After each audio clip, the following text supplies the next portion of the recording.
Hello everyone, welcome to MatCam Classes YouTube channel. And today in this video, we are going to start one of our free online course that is totally focusing on CSIR NET exam. जैसा कि आपने thumbnail में देखा है, so CSIR NET exam, GATE chemistry exam, ठीक है, UPHESC chemistry exam और UPSC geo scientist pre, ठीक है, इसके प्री के लिए इन 4 एग्ज़ाम के लिए एक ये फ्री ऑनलाइन कोर्स मैटकेम क्लासेस अपने यूट्यूब चैनल पर स्टार्ट करने जा रहा है।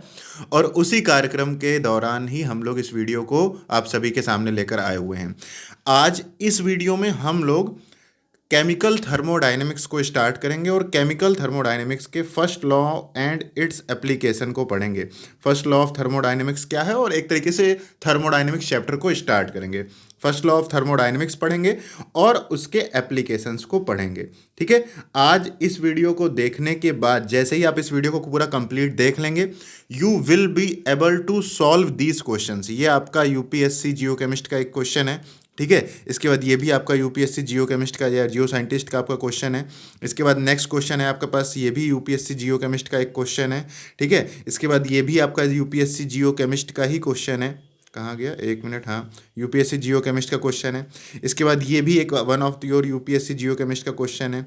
इसके बाद यहाँ पर और भी कुछ हमने क्वेश्चंस लिए हुए हैं जो कि गेट केमिस्ट्री एग्जाम के हैं और सीएसआईआर नेट के हैं और एचईएससी एग्जाम के हैं। ये आपके सामने नेक्स्ट क्वेश्चन है। इसके बाद ये एक क्वेश्चन है, ठीक है। इसके बाद ये एक क्वेश्चन है। इसके बाद बात करते हैं तो ये पीवी डायग्राम का भी एक क्वेश्चन दिया हुआ है। तो और इसके बाद monoatomic expansion, isothermal adiabatic condition पर एक्सपेंशन किया जा रहा है, उससे रिलेटेड क्वेश्चन है, ठीक है। इंथैल्पी से रिलेटेड क्वेश्चन है और यहाँ पर एंट्रोपी और एंथैल्पी, इन सब चीज़ों से रिलेटेड क्वेश्चन है। तो इस वीडियो को देखने के बाद ये जितने भी टाइप ऑफ क्वेश्चंस आपको स्क्रीन पर इस समय दिख रहे हैं, ये सारे के सारे क्वेश्चंस आप इस वीडियो को देखने के बाद सॉल्व करने में सक्षम होंगे अपने आप इस टाइप के किसी भी क्वेश्चन को कर लेंगे। एक बार मैं सारे क्वेश्चंस को आपके लिए रीड आउट कर दे रहा हूँ। सबसे पहला क्वेश्चन है ratio of specific heat of gases CP and CB for N2 gas, ये पता करना है। सेकेंड क्वेश्चन में पता करना है एडियाबेटिक रिवर्सिबल फ्री एक्सपेंशन के लिए क्या क्या पॉसिबल कंडीशंस हैं जो कि सही होती हैं। नेक्स्ट क्वेश्चन में पूछ रहा है reversible adiabatic expansion of ideal gas के लिए log P versus log V का जो लाइन होगी उसका स्लोप क्या होगा, उससे रिलेटेड क्वेश्चन है। इसके बाद नेक्स्ट क्वेश्चन है कि एक्सटेंसिव वेरिएबल्स कौन है इनमें से, ये क्वेश्चन है। नेक्स्ट क्वेश्चन फिर से एक्सटेंसिव और इंटेंसिव वेरिएबल्स पर है। नेक्स्ट क्वेश्चन आपसे क्या कह रहा है, वर्क डन करा रहा है। वर्क डन पूछ रहा है किसमें, रिवर्सिबल प्रोसेस में पूछ रहा है, ठीक है। रिवर्सिबल प्रोसेस में पूछ रहा है वर्क डन कितना होगा, ये आपसे पूछ रहा है। नेक्स्ट क्वेश्चन आपसे क्या कह रहा है, the pressure is greater than, एक कंडीशन दे रखी है, नेट दिसंबर 2015 का क्वेश्चन है कि प्रेशर सिस्टम का ग्रेटर है देन सराउंडिंग, तो which of the following statement सही होगा। इसके बाद नेट जून 2019 का क्वेश्चन है, सिंपल सा, कि चेंज इन इंटरनल एनर्जी निकालना है इसमें। नेक्स्ट क्वेश्चन आपका पीवी डायग्राम का है, नेट दिसंबर 2019 में पूछा गया है। इसमें आपको पूरा डायग्राम दिया हुआ है और आपको क्या करना है, total work for the cycle, इस पूरी साइकिल के लिए टोटल वर्क पता करना है। इसके बाद एक और नेक्स्ट क्वेश्चन है, नवंबर 2020 में आया था क्वेश्चन। ये क्वेश्चन आप सभी से मतलब सिंपल सा है कि monatomic gas under expansion for P1 V1 to P2 V2 isothermal adiabatic condition है, तो प्रेशर कैसे फॉल हो रहा है वॉल्यूम के साथ, उसका क्या रिलेशन है, ये क्वेश्चन है। और ये दो सिंपल से क्वेश्चन और है। तो इन सारे के सारे क्वेश्चंस को आप इस वीडियो के एंड में सॉल्व कर लेंगे बड़े आसानी से, ठीक है। अगर आप इससे पहले आपने थर्मोडायनेमिक्स पढ़ रखी है तो अच्छी बात है, अगर नहीं भी पढ़ रखी है तब भी कोई बात नहीं। चलिए स्टार्ट करते हैं हम लोग अपने चैप्टर को। फर्स्ट लॉ ऑफ थर्मोडायनेमिक्स हम लोग पढ़ेंगे एंड इट्स एप्लीकेशन पढ़ेंगे। तो देखिए, सबसे पहली और इम्पॉर्टेंट बात आपको समझनी है कि थर्मोडायनेमिक्स चैप्टर जो है वो एक्चुअली क्या है, वो किस चीज़, मतलब कौन सी ऐसी पर्टिकुलर स्टडी है जिसे आप लोग केमिकल थर्मोडायनेमिक्स में पढ़ते हैं। तो थर्मोडायनेमिक्स एक थोड़ा सा ब्रॉड सेंस है, उसे हम लोग फिजिक्स में भी यूज़ करते हैं, लेकिन उन थर्मोडायनेमिक्स के प्रिंसिपल को अगर हम लोग केमिस्ट्री में यूज़ करते हैं तो वो केमिकल थर्मोडायनेमिक्स कहलाती है। और थर्मोडायनेमिक्स बेसिकली क्या होती है, कोई भी एक सिस्टम, जब कोई एक सिस्टम मान लीजिए ए है और दूसरा सिस्टम बी, कोई भी दो सिस्टम आपस में जब इंटरैक्ट करते हैं तो इसके इंटरैक्शन की सारी कहानी को on the basis of energy के पर्सपेक्टिव से इनका जो इंटरेक्शन है दो बॉडीज़ का, उसको स्टडी किया जाता है। किसमें? थर्मोडाइनमिक्स में। और अगर वही सारी की सारी चीज़ें हम लोग केमिस्ट्री की रिएक्शंस केमिस्ट्री में अप्लाई करने लगे तो वो केमिकल थर्मोडाइनमिक्स कहलाता है। तो एक सिंपल सी ब्रॉड डेफिनेशन आपको अपने दिमाग में हमेशा क्लियर रखनी होती है कि thermodynamics chapter deals basically with the interaction of one body with another in term of heat and work, और in general we can say energy. तो हीट या वर्क के फॉर्म में दो बॉडीज का आपस में जो इंटरेक्शन होता है उसे स्टडी करती है आपकी थर्मोडायनेमिक्स। या फिर कह सकते हैं जब भी दो बॉडी आपस में इंटरेक्ट करेंगी तो in the term of energy, in the term of energy, in the term of energy, इस बेसिस पर अगर आप इस चैप्टर को पढ़ते हैं तो वो क्या कहलाता है? थर्मोडायनेमिक्स कहलाता है। ठीक है, तो ये जो टर्म है ये आपको दिमाग में एकदम आपके क्लियर होना चाहिए। ठीक है, ये तो हो गई बिल्कुल बेसिक सी बात कि हाँ भाई थर्मोडायनेमिक्स है क्या। और अब हम लोग बात करते हैं कि जिससे हम लोग पढ़ना है, जिस पर जो हमारा मेन फोकस है स्टडी में, वो है फर्स्ट लॉ ऑफ थर्मोडायनेमिक्स।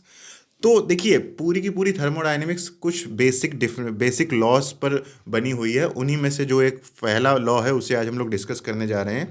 और ये लॉ हमें क्या बताता है कि law is based on energy conservation. तो ये लॉ जो है वो एनर्जी कंजर्वेशन पर बेस्ड है। मतलब ये लॉ हमें ये बताता है, फर्स्ट लॉ ऑफ थर्मोडायनेमिक्स हमें ये बताता है कि एनर्जी कंजर्व होती है। किसी भी सिस्टम की जो एनर्जी होती है वो क्या होती है? कंजर्व होती है। या फिर इसे ही different different type of form में आप पढ़ते हुए अभी तक आ रहे होंगे। उनमें से ही एक जो बहुत प्रचलित फॉर्म है वो मैं यहाँ पर लिख दे रहा हूँ। वो क्या लिखा हुआ है कि the energy you of an isolated system is constant. तो यहाँ पर कुछ बेसिक बेसिक टर्मिनोलॉजीज हैं जो आपने इससे पहले पढ़ रखी होंगी कि सिस्टम क्या होता है, सराउंडिंग क्या होता है, बाउंड्री क्या होती है, और वेरिएबल्स क्या होते हैं। ठीक है, और स्टेट वेरिएबल्स क्या होते हैं। बस इतनी सी बेसिक नॉलेज आपको होनी चाहिए। अगर नहीं है तो इसे आप गूगल करेंगे, आपको मिल जाएगा। ठीक है, और उसका बहुत ज़्यादा यूज़ अभी हम लोग नहीं करने वाले हैं। तो यहाँ पर हमारे सामने दो इंपॉर्टेंट चीज़ें आ रही हैं इस लॉ में। पहला तो आ रहा है इंटरनल एनर्जी। तो इंटरनल एनर्जी क्या है ये आपको समझना पड़ेगा पहले थोड़ा सा। और सिस्टम के बाद आइसोलेटेड सिस्टम है, तो आइसोलेटेड सिस्टम का मतलब हो गया कि वो सिस्टम किसी भी तरीके से किसी दूसरे सिस्टम से कोई भी एनर्जी का लेन देन नहीं कर रहा है। मतलब उसको एनर्जी कहीं बाहर से नहीं मिल रही है। तो मतलब किसी भी सिस्टम की जो एनर्जी है वो एक तरीके से कांस्टेंट होती है। ठीक है, जब तक उसे बाहर से एनर्जी दी ना जाए या फिर बाहर से एनर्जी सिस्टम से ली ना जाए, तब तक उस सिस्टम की जो टोटल एनर्जी होती है, इंटरनल एनर्जी, वो जीरो मतलब कांस्टेंट होती है। मतलब चेंज इन इंटरनल एनर्जी अगर हम बोलेंगे, डेल्टा यू बोलेंगे, तो वो क्या होता है? जीरो होता है। मतलब delta U system plus delta U surrounding is equal to zero. Okay, so यहाँ से आप एक कंक्लूजन निकाल सकते हैं कि delta U system is always equal to minus delta U surrounding. ठीक है, ये एप्लीकेशन आप हर जगह लगा सकते हैं। कई बार कुछ ट्रिकी क्वेश्चंस में इस कॉन्सेप्ट का यूज हो सकता है। ठीक है, तो अब चलिए बात करते हैं कि इंटरनल एनर्जी क्या है। आखिरकार ये इंटरनल एनर्जी क्या टर्म आया। तो देखिए हम किसी भी पॉइंट ऑफ इंटरेस्ट को, किसी भी सिस्टम ऑफ इंटरेस्ट को हम लोग स्टडी कर रहे होंगे। मान लीजिए वो आपका टैब है, या फिर मैक्सिमम केसेस में हम किसी गैसियस सिस्टम को ही स्टडी करते हैं केमिकल थर्मोडायनेमिक्स में, कि दो गैसियस मिक्सचर में दो कंपाउंड आपस में रिएक्ट कर रहे हैं। ठीक है, तो कोई भी मान लीजिए आपके पास सिस्टम होगा, उस सिस्टम को जिसे हम स्टडी कर रहे होंगे वो कोई एक गैस हो सकती है किसी कंटेनर में, कोई सोल्यूशन हो सकता है किसी कंटेनर में, इस तरह से कुछ हो सकता है।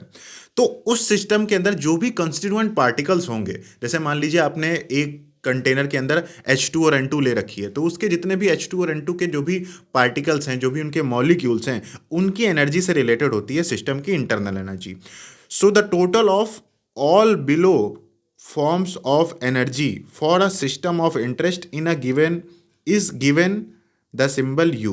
किसी भी सिस्टम के अंदर जो भी मतलब उसके मॉलिक्यूल्स होते हैं, उनके ये जो मेन मेन पॉइंट्स हैं, इनको अगर आप ऐड कर दें तो वो उस सिस्टम की क्या कहलाती है? इंटरनल एनर्जी कहलाती है। उसे इंटरनल एनर्जी कहा जाता है। ठीक है, चलिए देख लेते हैं कि आखिर ऐसी कौन कौन सी फॉर्म को हम लोग कंसीडर करते हैं इंटरनल एनर्जी में। इन जनरल मैं बता दे रहा हूँ, किसी भी सिस्टम के अंदर जितने भी कॉन्स्टिट्यूएंट पार्टिकल्स हैं ना, उन सबकी हर टाइप की एनर्जी को अगर आप क्या नाम है पता करो, मतलब कैलकुलेट करो, वैसे कैलकुलेट करना मुश्किल होता है, तो उसका जो एडिशन होता है वो कहते हैं उस सिस्टम की इंटरनल एनर्जी। जैसे जिसमें से मेन क्या होता है मैं आपको यहाँ बता रहा हूँ। मेन है ट्रांजिशनल एनर्जी ऑफ मॉलिक्यूल्स। जो भी आपके कंपाउंड दिए होंगे उनकी जो ट्रांजिशनल एनर्जी है। ठीक है, मतलब जो मॉलिक्यूल्स हैं वो जो एक जगह से दूसरी जगह जा रहे हैं, उसकी वजह से जो उनमें एनर्जी है वो ट्रांजिशनल एनर्जी। ठीक है। पोटेंशियल एनर्जी जो भी है सारे के सारे मॉलिक्यूल्स की जो कंस्टिट्यूएंट पार्टिकल्स हैं उनकी जो पोटेंशियल एनर्जी है, ठीक है। इंटरनल एनर्जी है जो भी कंस्टिट्यूएंट्स हैं उनकी जो इंटरनल एनर्जी है in the form of molecular vibrations and rotations. Molecular vibrations और रोटेशन के फॉर्म में उनमें जो इंटरनल एनर्जी स्टोर है उन मॉलिक्यूल्स के अंदर, ठीक है। Internal energy stored as chemical bond, उस जो भी आपका सिस्टम है उसमें भी जो भी कंस्टिट्यूएंट्स हैं उन कंस्टिट्यूएंट्स के अंदर जो केमिकल बॉन्ड्स हैं उनमें भी तो एनर्जी कुछ ना कुछ स्टोर है ना। बॉन्ड में सीधी सी बात है, बॉन्ड को ब्रेक करने के लिए एनर्जी चाहिए होगी, तो इसका मतलब है वहां पर एनर्जी कुछ ना कुछ बॉन्ड के रूप में स्टोर है, ठीक है। Chemical potential of interaction between molecules, तो जो मॉलिक्यूल आपस में होंगे वो आपस में इंटरेक्ट भी कर रहे होंगे, मतलब कोई एक दूसरे को अट्रैक्ट कर रहा होगा, रिपेल कर रहा होगा, तो इस तरीके से ये सारे भांति भांति की जितनी भी एनर्जीज हैं इनको अगर जोड़ दिया जाता है तो वो आपके सिस्टम की इंटरनल एनर्जी कहलाती है। अब ये तो बहुत टिपिकल लगता है देखने में, लेकिन अच्छी बात ये होती है कि हमें इनमें से किसी भी चीज़ को हमें फाइंड नहीं करना होता है, हमें सिर्फ और सिर्फ इंटरनल एनर्जी का चेंज पता करना होता है, ठीक है। तो अब यहाँ पर क्या है कि जो फर्स्ट लॉ ऑफ थर्मोडायनेमिक्स है वहां पर एनर्जी ही सब कुछ मेन फोकस है, ठीक है। हम लोगों ने जब ये चैप्टर स्टार्ट किया तब भी हम लोगों ने देखा कि यहाँ पर सब कुछ जो फोकस है वो किस पर है, एनर्जी पर ही सारा का सारा फोकस है। तो एनर्जी की एक फॉर्म तो हमने देख ली कि सिस्टम के अंदर जो इंटरनल एनर्जी होती है वो क्या होती है, वो इन सब का एडिशन होती है। लेकिन यहाँ पर हम लोग एनर्जी की कुछ और फॉर्म्स को भी देखेंगे, एनर्जी की हम लोग कुछ और फॉर्म्स को भी देखेंगे और उन्हें भी डिस्कस करेंगे, क्योंकि एनर्जी और उसके डिफरेंट काइंड ऑफ फॉर्म्स को ही हम लोग मेनली स्टडी कर रहे होते हैं। तो एनर्जी की एक और फॉर्म होती है जिसे कहा जाता है वर्क। ये एक्चुअली क्या होती है, ये मोड ऑफ ट्रांजिशन है, मोड ऑफ ट्रांजिशन है, मतलब एक एनर्जी का एक फॉर्म से दूसरे फॉर्म में बदलना, वो जो मोड होता है वो एक तरीके मोड ऑफ एनर्जी है कि मतलब एक फॉर्म से दूसरे फॉर्म में जब एनर्जी चेंज हो रही होगी तो वो किस मोड में चेंज हो रही है, तो वो उससे रिलेटेड होता है आपका वर्क, ठीक है। तो वर्क क्या है, सिंपल से बताते हैं। Work is any quantity of energy that flows across boundary, देखिए ध्यान से दीजिए, any quantity of energy that flows across boundary between system and surrounding, between system and surrounding, system और सराउंडिंग के बीच में जो भी एनर्जी मतलब फ्लो करती है as a result of force acting through a distance.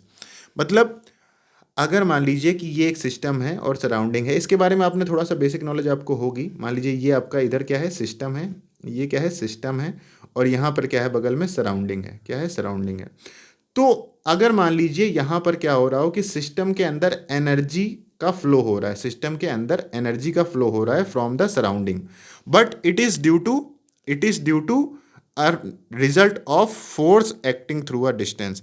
एक फोर्स की वजह से मान लीजिए कि यहाँ से सराउंडिंग पार्टिकल्स क्या कर रहे हैं, फोर्स लगा रहे हैं, सराउंडिंग पार्टिकल्स क्या लगा रहे हैं, फोर्स लगा रहे हैं, और फोर्स लगाने की वजह से अगर सिस्टम और सराउंडिंग की बाउंड्री के बीच में एनर्जी का ट्रांजिशन हो रहा है, ट्रांसफर हो रहा है, फ्लो हो रहा है, तो ऐसी एनर्जी के फॉर्म को बोलेंगे कि सिस्टम में इतना वर्क किया गया या फिर सिस्टम से इतना वर्क लिया गया। आ रही बात समझ में? या फिर कैपेसिटी टू डू वर्क, ये आप एनर्जी को बोलते हैं, ठीक है ना। तो उसी तरीके से वर्क जो है वो एनर्जी से रिलेटेड है, जब सिस्टम और सराउंडिंग के बीच में एनर्जी इस तरह से ट्रांसफर हो कि सराउंडिंग से सिस्टम की तरफ एक फोर्स लगाया जा रहा हो, या फिर सिस्टम के पार्टिकल्स के द्वारा सराउंडिंग की तरफ एक फोर्स लगाया जा रहा हो और उसकी वजह से एनर्जी ट्रांसफर हो रही हो सिस्टम और सराउंडिंग के बीच में, तो वो वर्क कहलाता है। और ये एक क्या कहते हैं, जो वर्क होता है एक ऑर्डर्ड फॉर्म ऑफ एनर्जी होती है। ये क्या होती है, एक ऑर्डर्ड फॉर्म ऑफ एनर्जी होती है। क्या होती है, ऑर्डर्ड फॉर्म ऑफ एनर्जी होती है, एनर्जी। ये दो चीज़ें आपको दिमाग में क्लियर होनी चाहिए, ये दो कीवर्ड्स हैं जो आपको वर्क के बारे में ध्यान रहने चाहिए। बाकी फॉर्मूला तो बहुत सिंपल से होते हैं। अब हम लोग मान लीजिए आपको क्या करना है, वर्क निकालना है। अब देखिए वर्क आपको समझ में आ गया, ठीक है। अब इसके बाद अगर मान लीजिए आपको वर्क निकालना है, कोई भी एक प्रोसेस है उससे रिलेटेड आपको वर्क निकालना है, तो वर्क निकालने के लिए जो फॉर्मूला होता है पीवी वर्क को निकालने के लिए, ठीक है, किसको निकालने के लिए, पीवी वर्क को निकालने के लिए। पीवी वर्क से मतलब क्या होता है कि मान लीजिए कोई एक ऐसा सिस्टम है, मान लीजिए गैसियस सिस्टम ही होगा, तभी हम लोग पीवी वर्क की बात करेंगे, और मैक्सिमम केसेस में केमिस्ट्री में हम लोग गैसियस सिस्टम को ही स्टडी कर रहे होते हैं। तो पीवी वर्क के बहुत सारे फॉर्म हो सकते हैं, ठीक है, मैकेनिकल वर्क, इलेक्ट्रिकल वर्क। तो पीवी वर्क, ठीक है ना, ऐसे ही पोटेंशियल वर्क, इस तरीके से अलग अलग फॉर्म ऑफ वर्क हो सकते हैं। लेकिन हमारा पॉइंट ऑफ इंटरेस्ट किस में है? पीवी वर्क में। पीवी वर्क क्या है? पीवी वर्क का मतलब है कि जब कोई गैस एक्सपेंड करे या फिर जब कोई गैस कंप्रेस हो, तो उस कंप्रेशन या फिर उस एक्सपेंशन में उस गैस के द्वारा कितना वर्क किया जा रहा है, ये हम कैसे निकाल सकते हैं? तो इसे निकालने के लिए जो फॉर्मूला होता है वो होता है W equal to minus P delta V, या फिर minus P external delta V, या फिर minus P external V2 minus V1। So it is a very important formula. ये आप फॉर्मूला बहुत ज़्यादा इंपॉर्टेंट है, ठीक है, माइनस पी एक्सटर्नल। अब इसमें आपको किसी भी तरीके से मतलब जो आंसर निकलेगा बस वही आपका आंसर होगा, इसमें आप कोई भी साइन लगाने की जरूरत आपको नहीं है, साइन कन्वेंशन की जरूरत नहीं है, ठीक है, कि वर्क पॉजिटिव है कि निगेटिव है, इसकी कभी भी कोई आपको जरूरत नहीं पड़ेगी इस फॉर्मूले में। लेकिन एक चीज और आपके सामने आएगी, वो आएगी क्या, कि मान लीजिए आपको किसी क्वेश्चन में ऐसे दे रखा है कि सिस्टम द्वारा सराउंडिंग पर इतने किलोजूल वर्क किया गया, तो फिर वो जो वर्क होगा उस वर्क का आपको साइन क्या लेना है, उसका साइन क्या लेना है। तो इसे अभी हम लोग 2 मिनट के अंदर ही डिस्कस करने वाले हैं। नॉर्मली अगर आपसे वर्क पूछा जाएगा तो कुल मिलाकर आपको वर्क का फॉर्मूला लगाना है W equal to minus P external V2 minus V1। यहाँ पर पी एक्सटर्नल क्या है? ये पी एक्सटर्नल क्या है? ये है एक्सटर्नल प्रेशर।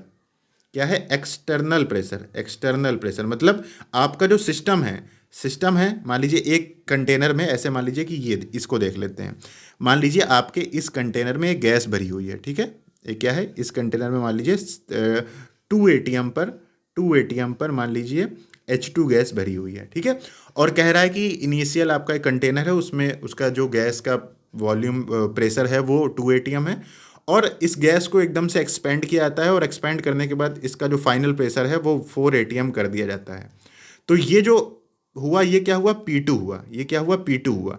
और ये जो स्टार्टिंग में जो सिस्टम का प्रेशर है, ये क्या हुआ? इंटरनल प्रेशर हुआ। ये आपका है इंटरनल प्रेशर, और वो आपसे बोलेगा अगेंस्ट अ कांस्टेंट या फिर against a 4 ATM pressure gas को एक्सटेंड किया जा रहा है।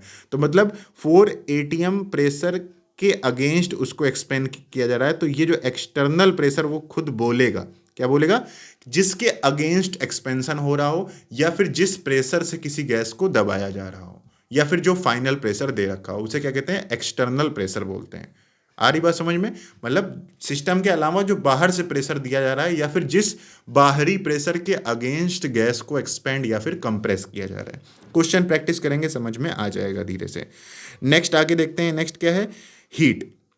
अगला फॉर्म ऑफ एनर्जी बहुत इंपॉर्टेंट है, क्योंकि जब सिस्टम और सराउंडिंग आपस में इंटरेक्ट करते हैं तो वहां पर एक फॉर्म तो होती है वर्क। वर्क क्या होती है? अभी हम लोगों ने देखा कि जब सराउंडिंग सिस्टम की तरफ एक ऑर्डर्ड फॉर्म में फोर्स लगाए, उसके मॉलिक्यूल्स ऑर्डर्ड फॉर्म में क्या हो, एक तरीके से फोर्स लगाने की कोशिश करें, या फिर सिस्टम से सराउंडिंग की तरफ भी हो सकता है, किसी भी डायरेक्शन में, आइडियल डायरेक्शन में हो सकता है।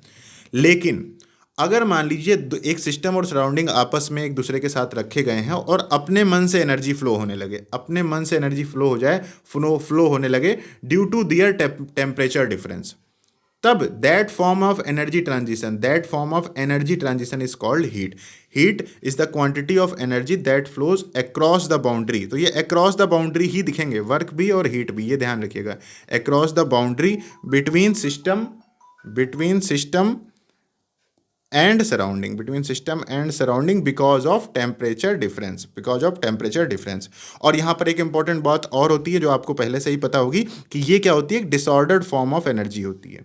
तो ये एक डिसऑर्डर्ड फॉर्म ऑफ एनर्जी होती है हीट, ठीक है। तो हम लोगों ने 3 चीजें सीख ली, हीट क्या होता है, ठीक है, और वर्क क्या होता है, वर्क निकालने का बेसिक फॉर्मूला भी देखा हम लोगों ने, ठीक है। अब इसके बाद हम लोगों को एक और चीज समझनी है, वो क्या है? Sign convention. तो वो मैंने नीचे लिख रखा है। उससे पहले समझते हैं क्या कि मतलब चलिए पहले कन्वेंशन ही देख लेते हैं, ठीक है। सबसे पहले लिख लेते हैं कन्वेंशन क्या कह रहा है कि देखो, अगर कभी भी मान लो फॉर्मूला तो हो गया W इक्वल टू क्या हो गया? Minus P external delta V, ठीक है, ये हो गया फॉर्मूला वर्क निकालने का। लेकिन मान लो तुम्हें वर्क डायरेक्टली दिया हुआ हो, इस फॉर्मूले से जब तुम्हें कुल मिलाकर बस निकाल देना है, इस फॉर्मूले को लगाना है, जो भी कंडीशंस दी हुई हैं उन कंडीशंस को इसके अंदर रखना है, जो मतलब जो भी V2 V1 की वैल्यू, V2 माइनस V1 में जो भी वैल्यू दे रखी है वो रखनी है आपको, और आपको आंसर निकाल लेना है। आंसर अपने मन से प्लस या निगेटिव में आ जाएगा, जो आंसर आएगा उसे उस साइन में यूज किया जाएगा, फॉर्मूले की बात तो ये रही, फॉर्मूले को किसी भी तरीके से आपके पॉजिटिव नेगेटिव से मतलब नहीं है। लेकिन अगर क्वेश्चन में अगर आपको डायरेक्टली दे दिया गया कि इतने जूल एनर्जी सिस्टम ने करी, सॉरी, इतने जूल एनर्जी, इतने जूल वर्क सिस्टम ने किया, या फिर इतने जूल वर्क सिस्टम पर किया गया, अगर ऐसा आपसे बोला जाए तो उस केस में साइन कन्वेंशन क्या लेंगे? तो देखो सीधी सी बात है, हमारा फोकस किस पर है? हमारा फोकस है, जो हमारी केमिस्ट्री में वो फोकस है हमारा सिस्टम पर। तो हमें सिस्टम का देखना है भला। अगर सिस्टम का भला हो रहा है तो हम लेंगे पॉजिटिव साइन, अगर सिस्टम का बुरा हो रहा है तो हम लोग लेंगे नेगेटिव साइन। कहने का तात्पर्य ये है कि मान लो work done on the system, अगर सिस्टम पर वर्क किया गया तो हम लोग क्या लेंगे? पॉजिटिव वर्क लेंगे।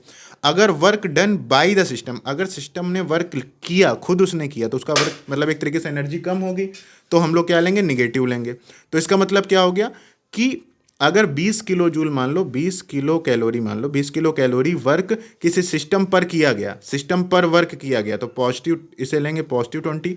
अगर 20 किलो कैलोरी वर्क सिस्टम ने बाहर किया तो उसे -20 कहेंगे। आ रही बात समझ में? तो ये दो बातें आपको ध्यान रखनी है। इसी तरीके से सिमिलर कहानी आपकी हीट की भी होगी। हीट में भी यही सेम कहानी होगी। हीट में क्या होगा कि अगर हीट गिवन टू सिस्टम है, अगर उसे दी जा रही है तो आप उसे पॉजिटिव में लेंगे, अगर हीट गिवन बाय सिस्टम है तो आप उसे नेगेटिव में लेंगे। हीट हालांकि टेम्परेचर से भी रिलेटेड होती है, इसलिए ये भी ऐसे भी आप रिलेट कर सकते हैं कि अगर हीट मिलने के बाद सिस्टम का टेम्परेचर बढ़ रहा है तो आपको प्लस में क्यों लेना है, और इतनी जूल एनर्जी निकलने के बाद सिस्टम का टेम्परेचर गिर जाता है तो सीधी सी बात है एनर्जी वहाँ से लॉस हुई है, तो यहाँ से हीट क्या लेंगे? माइनस में लेंगे। ये कन्वेंशन हो गया। तो हम लोगों ने देखिए इंटरनल एनर्जी को देखा, इसके बाद हम लोगों ने वर्क को देखा, ठीक है, इसके बाद आपने हीट को देखा। अब ये क्या कहता है फर्स्ट लॉ ऑफ थर्मोडायनेमिक्स की, आइसोलेटेड सिस्टम के लिए जो डेल्टा यू है वो क्या होता है? जीरो होता है, कांस्टेंट होता है, तो मतलब चेंज इन एनर्जी जीरो होती है।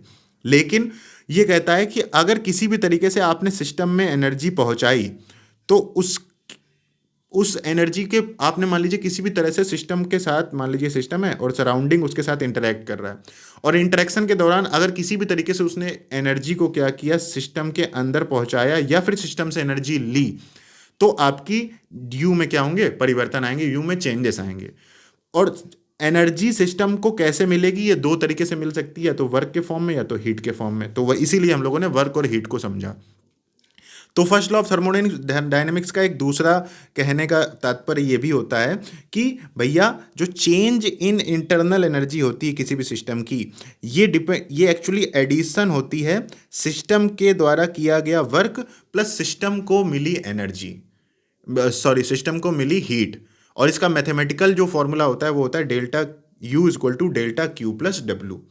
अब इस फॉर्मूले को मतलब मैंने देखा है कि यूपी पीजीटी में एक बार क्वेश्चन पूछा गया था तो वहाँ पर माइनस डब्ल्यू यूज़ किया गया था। तो लोअर क्लास में भी माइनस डब्ल्यू यूज़ किया जाए मतलब, लेकिन अपने लिए नेट में, गेट में और अपने क्या कहते हैं यूपीएचईएससी में और जियो साइंटिस्ट में हमें इस फॉर्मूले को ही यूज़ करना है, क्योंकि हम जो मेन फोकस कर रहे हैं वो फोकस क्या कर रहे हैं? हम वो मेन फोकस कर रहे हैं अपने सिस्टम को। तो सिस्टम में हम लोगों ने यहाँ पर साइन कन्वेंशन अभी यूज़ नहीं किया है, साइन कन्वेंशन यूज़ नहीं किया है। आपसे जैसा क्वेश्चन बोलेगा वैसा आपको मतलब यहाँ पर वैल्यू रखनी है। एक एग्जांपल के तौर पर मैं आपको बता देता हूँ कि मान लीजिए आपसे कहा जाए कि एक सिस्टम ने 5 किलो कैलोरी, या फिर एक सिस्टम को ये ऐसे कर देते हैं, क्या कहा गया कि मान लीजिए एक सिस्टम है और उस सिस्टम को 20 किलो कैलोरी एनर्जी दी जाती है, और इसकी इतनी एनर्जी देने पर वो सिस्टम मान लीजिए 10 किलो कैलोरी वर्क करता है, ठीक है ना। तो 10 किलो कैलोरी वर्क करता है।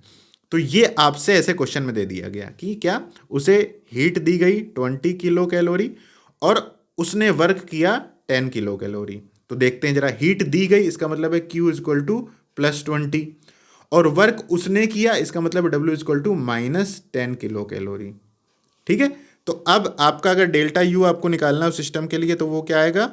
20 - 10। इसका मतलब हो गया कि सिस्टम में 10 किलो कैलोरी एनर्जी बढ़ गई। प्लस में आया ना आंसर, सीधी सी बात है यार, उसे 20 किलो कैलोरी एनर्जी मिली, उसने उसमें से 10 किलो कैलोरी एनर्जी वर्क करके बाहर निकाल दी सिस्टम से, लेकिन ओवरऑल सिस्टम में एनर्जी बढ़ गई। तो यही कहानी है main first law of thermodynamics की। First law of thermodynamics mainly इन्हीं सारे पॉइंट्स पर डिपेंडेंट है, ठीक है। तो ये तो बात हो गई किसके बारे में, कि फर्स्ट लॉ ऑफ थर्मोडाइनमिक्स क्या हो गया और उसका मेन मैथमेटिकल फॉर्मूला क्या हो गया, ये तो हम लोगों ने पढ़ लिया। लेकिन यहाँ पर कुछ ऐसे बेसिक टर्म्स हैं जो कि अधिकतर हम लोग मिस कर देते हैं और उससे क्वेश्चन आ जाते हैं। देखिए, सिस्टम को एक्सप्लेन करने के लिए सिस्टम के पास डिफरेंट काइंड ऑफ वेरिएबल्स होते हैं, और वेरिएबल्स दो टाइप के होते हैं, आपने भी पढ़े हुए होंगे। एक होता है इंटेंसिव वेरिएबल। इंटेंसिव वेरिएबल क्या होता है, उसका मैं तुम्हें सबसे सिंपल सा एग्जांपल तरीका बता देता हूँ, बाकी तुम उसकी डेफिनेशन तुम्हें पता होगी, नहीं पता है तो और भी अच्छी बात है। अगर मान लीजिए आपके पास कोई भी एक सिस्टम है, और वो सिस्टम क्या है, कुछ इस तरीके से मैं बताता हूँ कि मान लीजिए आपके पास कोई एक सिस्टम है और आप उस सिस्टम को सडनली, मान लीजिए आपके पास ये सिस्टम है और आप इस सिस्टम को सडनली क्या करें, दो पार्ट में कट कर दें। सडनली आप क्या करें कि आपने इसको दो पार्ट में कट करके अलग अलग कर दिया, आधा हिस्सा अलग कर दिया, आधा हिस्सा अलग कर दिया, ठीक है। अब अगर एक सिस्टम को हम दो पार्ट में अलग कर देते हैं, तो जो सिस्टम की प्रॉपर्टीज़ हैं, ऐसी प्रॉपर्टीज़ जो चेंज ना हो, मतलब मान लीजिए इससे पहले जब कंटेनर पूरा एक था तो उस समय इस कंटेनर का टेम्परेचर 20 डिग्री सेल्सियस था। अगर आप उसे दो अलग अलग पार्ट में डिवाइड कर दो तो क्या बताओ, उसका कंटेनर के टेम्परेचर में कोई चेंज आएगा? भाई 20 डिग्री था और आपने उसको दो पार्ट, मान लीजिए दो मैग्नेट हैं, दोनों का मैग्नेट का टेम्परेचर 20 डिग्री था, वो चिपके हुए रखे हुए थे, आपने उनको दोनों को अलग अलग कर दिया, तो क्या उनके टेम्परेचर में कोई चेंज आएगा? आप बताओ, कोई चेंज आएगा? नहीं आएगा। तो इसका मतलब हो गया कि टेम्परेचर एक ऐसा वेरिएबल है जो कि चेंज नहीं हुआ, जो कि सिस्टम के मटेरियल पर, अमाउंट पर डिपेंड नहीं कर रहा है, ठीक है। तो ऐसे वेरिएबल्स को इंटेंसिव वेरिएबल कहते हैं, और जो डिपेंड कर रहा है उसे एक्सटेंसिव वेरिएबल कहते हैं। जैसे मास, जब दोनों साथ में थे तो मान लो 4 किलो के थे, अलग अलग कर दिया तो दोनों का अलग अलग मास 2-2 किलो हो गया, तो मास ऑफ द सिस्टम एक एक्सटेंसिव वेरिएबल है। अब इसके कुछ एग्जांपल्स हैं जो आप जरूर नोट कर लेना अपनी कॉपी में, बाकी मैं इस पूरी क्लास की पीडीएफ आपको दे दूंगा डिस्क्रिप्शन में, तो आप इस पीडीएफ को देख लेना और इन सारे के सारे वेरिएबल्स को ध्यान रखना, क्योंकि ये क्वेश्चन पूछे जाते हैं, ठीक है ना। नेट में, गेट में, यूपीएससी में, जियो केमिस्ट्री में, हर जगह पूछे जाते हैं। आसान होते हैं लेकिन आते हैं, एक नंबर में आते हैं, और आपने ध्यान नहीं दिया तो आप भूल जाएंगे। यहाँ पर कुछ इंपॉर्टेंट चीज़ें हैं, जैसे वेपर प्रेशर। तो वेपर प्रेशर एक्सटेंसिव है कि इंटेंसिव, क्वेश्चन पेपर में आएगा तो तुम भूल जाओगे, लेकिन ध्यान रखना प्रेशर क्या है, F/A है। प्रेशर होता है P= क्या होता है, F/A। तो F/A है, जो मान लीजिए जो जैसे पर एरिया, पर मोल, पर वॉल्यूम, ऐसी जितनी भी चीज़ें होंगी ना जो कि पर यूनिट चेक करी जाती हैं, वो अधिकतर केसेस में सारी की सारी क्या होती हैं, इंटेंसिव वेरिएबल्स ही होते हैं, ठीक है। और ज़्यादा हम लोग समय नहीं लेते हैं इंटेंसिव वेरिएबल में, तो बाकी ये सारे आपके स्क्रीन पर लिखे हुए हैं, आप एक बार वीडियो पॉज करके सबको नोट डाउन कर सकते हैं, ठीक है। अब हम लोग चलते हैं, हम लोगों ने अभी तक सारी की सारी चीज़ें पढ़ ली। अब इस पार्ट में आपको कुछ और चीज़ें थोड़ा ध्यान से समझने की ज़रूरत है। पहली क्या है कि हमें एनर्जी को समझा, हम लोगों ने एनर्जी को समझा कि भाई जो एनर्जी है वो दो फॉर्म का मतलब टोटल इफेक्ट होता है किसी भी सिस्टम के लिए, ये इस तरीके से हम लोगों ने समझा। लेकिन थोड़ा एनर्जी को हम लोग और समझने की कोशिश करते हैं। अगर मान लीजिए मैं कि आपके सिस्टम के टेम्परेचर में चेंज करूं, अगर किसी सिस्टम के टेम्परेचर को चेंज किया जाए तो उसे चेंज करने से उस सिस्टम के बिहेवियर में क्या चेंज आएगा, उस सिस्टम के एनर्जी के बिहेवियर में, इंटरनल एनर्जी के बिहेवियर में क्या चेंज आएगा, उसे स्टडी करना है हम लोग को, ठीक है। To understand the behaviour of energy function with temperature, ये हमारा पॉइंट ऑफ स्टडी है कि हमें इस चीज़ को चेक करना है। इस चीज़ को चेक करने के लिए हम लोग यहाँ पर कुछ चीज़ें मतलब करी जाती हैं कि मान लिया जाता है कि जो आपका एनर्जी फंक्शन है वो एक फंक्शन है टेम्परेचर और वॉल्यूम का। देखिए, टेम्परेचर बढ़ेगा अगर टेम्परेचर चेंज होगा तो क्या होगा, सिस्टम में सीधी सी बात है Q की वैल्यू, या तो उसे हीट मिलेगी, टेम्परेचर चेंज करने के लिए सीधी सी बात है सिस्टम से energy as a heat release होगी, या तो एज अ हीट एनर्जी उसके पास आएगी। इसका मतलब है हीट क्या है, एक फॉर्म ऑफ एनर्जी है, और फॉर्म ऑफ एनर्जी चेंज हो रही है मतलब सिस्टम से एनर्जी बाहर निकल रही है और सिस्टम से एनर्जी वापस आ रही है, सीधी सी बात है यू चेंज होगा। इसका मतलब हो गया यू जो है वो टेम्परेचर पर तो डिपेंड करता है, सीधी सी बात है। अब इसके बाद हम लोग देख रहे हैं वॉल्यूम। अब अगर मान लीजिए वॉल्यूम की बात करें तो अगर आप सिस्टम का वॉल्यूम एकदम से आधा कर देंगे तो सीधी सी बात है उसके पास जो रोटेशनल एनर्जी थी, केमिकल बॉन्ड्स थे, उन सब में चेंज आएगा कि नहीं आएगा? तो सीधी सी बात है वहाँ पे इंटरनल एनर्जी भी क्या होगी, चेंज होगी। तो ये हम लोगों ने देखते हैं कि U equal to F is a function of temperature, and इसके बाद फिर हम लोग यहाँ पर एग्जैक्ट डिफरेंशियल, एक थोड़ा सा टेक्निकल टर्म होता है, उसको यूज़ करते हैं एग्जैक्ट डिफरेंशियल लगाकर। यहाँ पर हम लोग इससे ये फॉर्मूला निकालते हैं और कुल मिलाकर यहाँ से हमारे पास क्या आता है, ये एक इक्वेशन आ जाती है, D U equal to del U upon del V D V del U upon del T D T. ये दो इक्वेशन आ जाती हैं। पार्शियल डिफरेंशियल का पार्शियल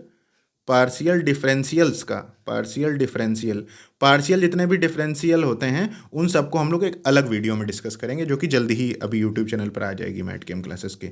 तो अभी आप चिंता मत करिए, ठीक है। अभी मेन चीज़ें आप समझते चलिए। अब हम लोग क्या कर रहे हैं, हम लोग मान लें अपनी जो हमारी प्रोसेस है वो एक कांस्टेंट वॉल्यूम पर हो रही हो। अगर कांस्टेंट वॉल्यूम पर हो रही होगी तो ये डी वी वाला टर्म जीरो हो जाएगा। अगर ये वाला डी वी वाला टर्म जीरो हो गया, इसका मतलब क्या हो गया कि अब जो आपका ये डी यू है, अब जो आपका ये डी यू है, ये डी यू इक्वल टू क्या हो जाएगा, डी यू इक्वल टू ये वाला टर्म तो गया, ये टर्म गया, तो इसका मतलब क्या हो गया, del U upon del T at constant at del T, ठीक है। तो यहाँ पर आपके सामने कुछ इस तरीके से ये चीज़ आ जाएगी। अब एट द सेम टाइम हम लोगों ने फर्स्ट लॉ ऑफ थर्मोडाइनमिक्स पढ़ा है कि D U equal to D Q plus D W होता है ना। डी यू इक्वल टू यहाँ माइनस पी डी वी आएगा, यहाँ पर हम लोग क्या करेंगे, minus P D V. Minus P D V क्यों होगा, क्योंकि डी यू इक्वल टू क्या होता है, D Q plus D W, या फिर D Q plus W, D लगाने की जरूरत नहीं है, प्लस डब्ल्यू, और डब्ल्यू इक्वल टू क्या होता है, माइनस पी डेल्टा वी। अब कांस्टेंट वॉल्यूम ले रखा है आपने, तो उसका मतलब क्या हो गया कि वर्क जो होगा वो क्या हो जाएगा, जीरो हो जाएगा, क्योंकि डीवी जीरो हो जाएगा, डीवी जीरो हो जाएगा, इस वजह से वर्क भी क्या हो जाएगा, डीवी जीरो हो जाएगा। तो ये वाला टर्म क्या हो जाएगा, जीरो हो जाएगा। इसका मतलब क्या हो गया, डी यू इक्वल टू हम लोग क्या लिख सकते हैं, डी क्यू लिख सकते हैं एट कांस्टेंट वॉल्यूम। कोई भी प्रोसेस हो रही हो, कांस्टेंट वॉल्यूम पर हो रही हो, तो उसकी इंटरनल एनर्जी में जो चेंज आएगा वही चेंज उसमें किसकी वजह से आएगा, हीट की वजह से आएगा। तो हम लोग यहाँ पर इसकी जगह डी क्यू रख सकते हैं, ठीक है। इसकी जगह हम लोग क्या कर सकते हैं, यहाँ पर डी क्यू रख सकते हैं। तो यहाँ पर आप डी क्यू रख दीजिए भाई, और डी क्यू रखने के बाद यहाँ पर क्या आएगा, देखिए आप, अगर आप इस डी टी टर्म को नीचे लेके जाएं यहाँ पर दूसरी साइड, तो यहाँ पर आएगा क्या, del U upon del V at constant temperature, ये इंटरनल एनर्जी है, del U upon del V, ठीक है ना, ये ध्यान रखना जो लिखा हुआ है यहाँ पे, एट कॉन्स्टेंट टेम्परेचर ये है, इक्वल टू क्या आ जाएगा, del D Q upon D T at constant volume, क्योंकि वॉल्यूम हम लोगों ने कॉन्स्टेंट रख रखा है, तो हम यहाँ पर कॉन्स्टेंट वॉल्यूम की कंडीशन ले सकते हैं। अब ये जो टर्म है D Q upon D T, ये D Q upon D T term जो है, ये एक्चुअली इसे हम लोग एक वेरिएबल डिफाइन कर सकते हैं, वो कहलाता है हीट कैपेसिटी। वो क्या कहलाता है, हीट कैपेसिटी। क्योंकि ये वाला जो टर्म है ना, ये टर्म बता रहा है कि सिस्टम को कितनी हीट दें तो सिस्टम का टेम्परेचर कितना चेंज होगा। D Q upon D T actually बता रहा है, ये रेशियो ये बता रहा है कि अगर सिस्टम को इतनी अमाउंट ऑफ हीट देंगे तो उसका टेम्परेचर इतना अमाउंट चेंज होगा। अगर आपको किसी भी सिस्टम के CV की वैल्यू पता हो, तो CV की वैल्यू पता होगी, इसका मतलब आपको उसके DQ और DT के रेशियो की वैल्यू पता होगी। इसका मतलब आपको ये पता होगा कि अगर DQ और DT के बीच में रिलेशन पता होगा कि DQ equal to CV DT, ये रिलेशन पता होगा, क्योंकि इसको हम लोगों ने CV बोल दिया। तो आपको अगर इसकी वैल्यू पता है तो आप उस सिस्टम के बारे में एक नॉलेज हो सकती है आपको, मतलब किसी भी सिस्टम के हीट कैपेसिटी का पता होना, मतलब उस सिस्टम के बारे में ये नॉलेज पता होना कि अगर हम उसे सर्टेन अमाउंट ऑफ हीट देंगे तो उसके चेंज इन टेम्परेचर उसमें कितना होगा। ये चीज़ हमें हीट कैपेसिटी किसी भी सिस्टम के बारे में बताती है। तो ये चीज़ हमें एक्चुअली निकालनी थी, इस वजह से हम लोग ये सारी की सारी गणित अभी तक लगा रहे थे, ठीक है। तो डी क्यू इक्वल टू, तो कुल मिलाकर हमारे सामने यहाँ पर एक नया टर्म आया, वो क्या आया, हीट कैपेसिटी। हीट कैपेसिटी जैसा कि नाम से ही समझ में आ रहा है, किसी भी सिस्टम के द्वारा उसके हीट को एब्जॉर्व करने की कैपेसिटी पर डिग्री सेल्सियस टेम्परेचर चेंज करने के लिए। अगर किसी भी सिस्टम की एनर्जी हीट कैपेसिटी ज़्यादा है, इसका मतलब है उसका टेम्परेचर 1 डिग्री बढ़ाने के लिए उस पर्टिकुलर सिस्टम को ज़्यादा एनर्जी चाहिए as compare to other one. मान लो 2 सिस्टम है और एक की हीट कैपेसिटी ज़्यादा है, इसका मतलब है कि जिसकी हीट कैपेसिटी ज़्यादा है उसका टेम्परेचर बढ़ाने के लिए ज़्यादा एनर्जी चाहिए होती है। और हीट कैपेसिटी अगर आपको पता हो तो उसकी मदद से आप बहुत सारी चीज़ें, मतलब बहुत यूज़फुल टर्म होता है हीट कैपेसिटी। हम लोग हमेशा मान लीजिए कोई भी ऐसा मान लीजिए ऐसा कोई भी कंपाउंड है जिसे हम लोग को यूज़ करना है बहुत हाई टेम्परेचर पर। मान लीजिए कोई एक मशीन है जो कि बहुत हाई टेम्परेचर पर यूज़ होती है, तो हम लोग उस मशीन के अंदर ऐसे सब्सटेंस को यूज़ करेंगे जिसकी हीट कैपेसिटी ज़्यादा हो, मतलब वो ज़्यादा से ज़्यादा हीट एब्जॉर्व करे और उसका टेम्परेचर कम से कम बदले। ठीक है, समझ रहे हो ना इसका यूज़? तो ये चीज़ है। हीट कैपेसिटी क्या है? It is a measure of energy needed to change the temperature of a system by given amount.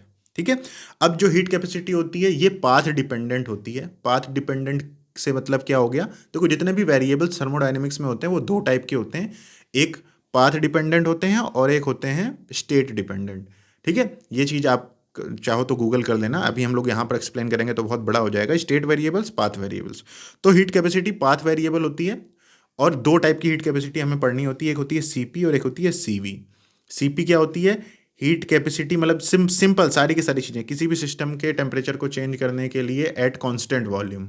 ठीक है, अगर यही सब कुछ किया जा रहा हो लेकिन वॉल्यूम कंडीशन दी जाएगी कांस्टेंट है, तो वहाँ पर जो हीट कैपेसिटी निकलेगी सिस्टम की वो सीवी कहलाएगी, और प्रेशर कांस्टेंट करके निकाली जाएगी तो वो सीपी कहलाएगी। अब सीपी एंड सीवी के बीच का रिलेशन बहुत इंपॉर्टेंट होता है। सीपी एंड सीवी के बीच का रिलेशन बहुत ज़्यादा इंपॉर्टेंट होता है। आइडियल गैस के लिए जो इसकी वैल्यू होती है CP minus CV is equal to R होता है। और मैं जहाँ जहाँ पर भी सीपी सीवी लिख रहा हूँ, एक बात ध्यान रखना, यहाँ पर इसकी जो वैल्यू है वो पर मोल में है। किस में है? पर मोल में। सीपी और सीवी की वैल्यू पर मोल में होनी चाहिए, मतलब जूल पर केल्विन पर मोल। इसकी जो यूनिट है वो जूल पर केल्विन पर मोल में होनी चाहिए। अगर आपके सीपी और सीवी की वैल्यू किस में दी हुई हो? जूल पर केल्विन में, सिर्फ और सिर्फ जूल पर केल्विन में। इन दैट केस अगर आपके सीपी और सीवी की वैल्यू जूल पर केल्विन में दी हुई होगी, तब आपका CP minus CV is equal to क्या हो जाएगा? एन आर के बराबर होगा। किसके बराबर होगा? एन आर के बराबर होगा। मतलब आपका जो भी सिस्टम है उसके कितने मोल लिए गए हैं ये इंपॉर्टेंट होगा। यहाँ पर ये किस में होना चाहिए? जूल पर केल्विन पर मोल में। यहाँ पर भी ये किस में होना चाहिए? जूल पर केल्विन पर मोल में। ये बहुत इंपॉर्टेंट टर्म है, क्वेश्चंस इस पॉइंट से आते हैं। इन जनरल अगर बात करी जाए कि मान लो आपको कोई भी एक नई गैस दे दी गई क्वेश्चन में और आपसे कहा जाए कि इस गैस के लिए सीपी माइनस सीवी की वैल्यू निकालो, तो उसे निकालने के लिए आपको इस फॉर्मूले को यूज़ करना पड़ेगा। और इस फॉर्मूले को यूज़ करके आपको उस गैस के लिए सबसे पहले del P by del T की वैल्यू निकालनी पड़ेगी। मान लो कोई भी गैस है, ऐसे लग रखा है P V minus B equal to R T, एक नई गैस दे रखी है, आपसे कहा कि ये गैस है और इस गैस के लिए आपको C P minus C V निकालना है। तो आपको क्या करना पड़ेगा? पहले पी को अलग कर लेना होगा, R T upon V minus B इस तरीके से। फिर इसका डिफरेंशियल करना होगा del P upon del T इस तरीके से। फिर इसके बाद जो वैल्यू आएगी वो यहाँ पर रखनी होगी। इसी तरीके से पहले वी को अलग करके उससे जो वैल्यू आएगी उसे यहाँ रखेंगे, और इस तरीके से आप किसी भी गैस के लिए C P minus C V की वैल्यू निकाल लेते हैं।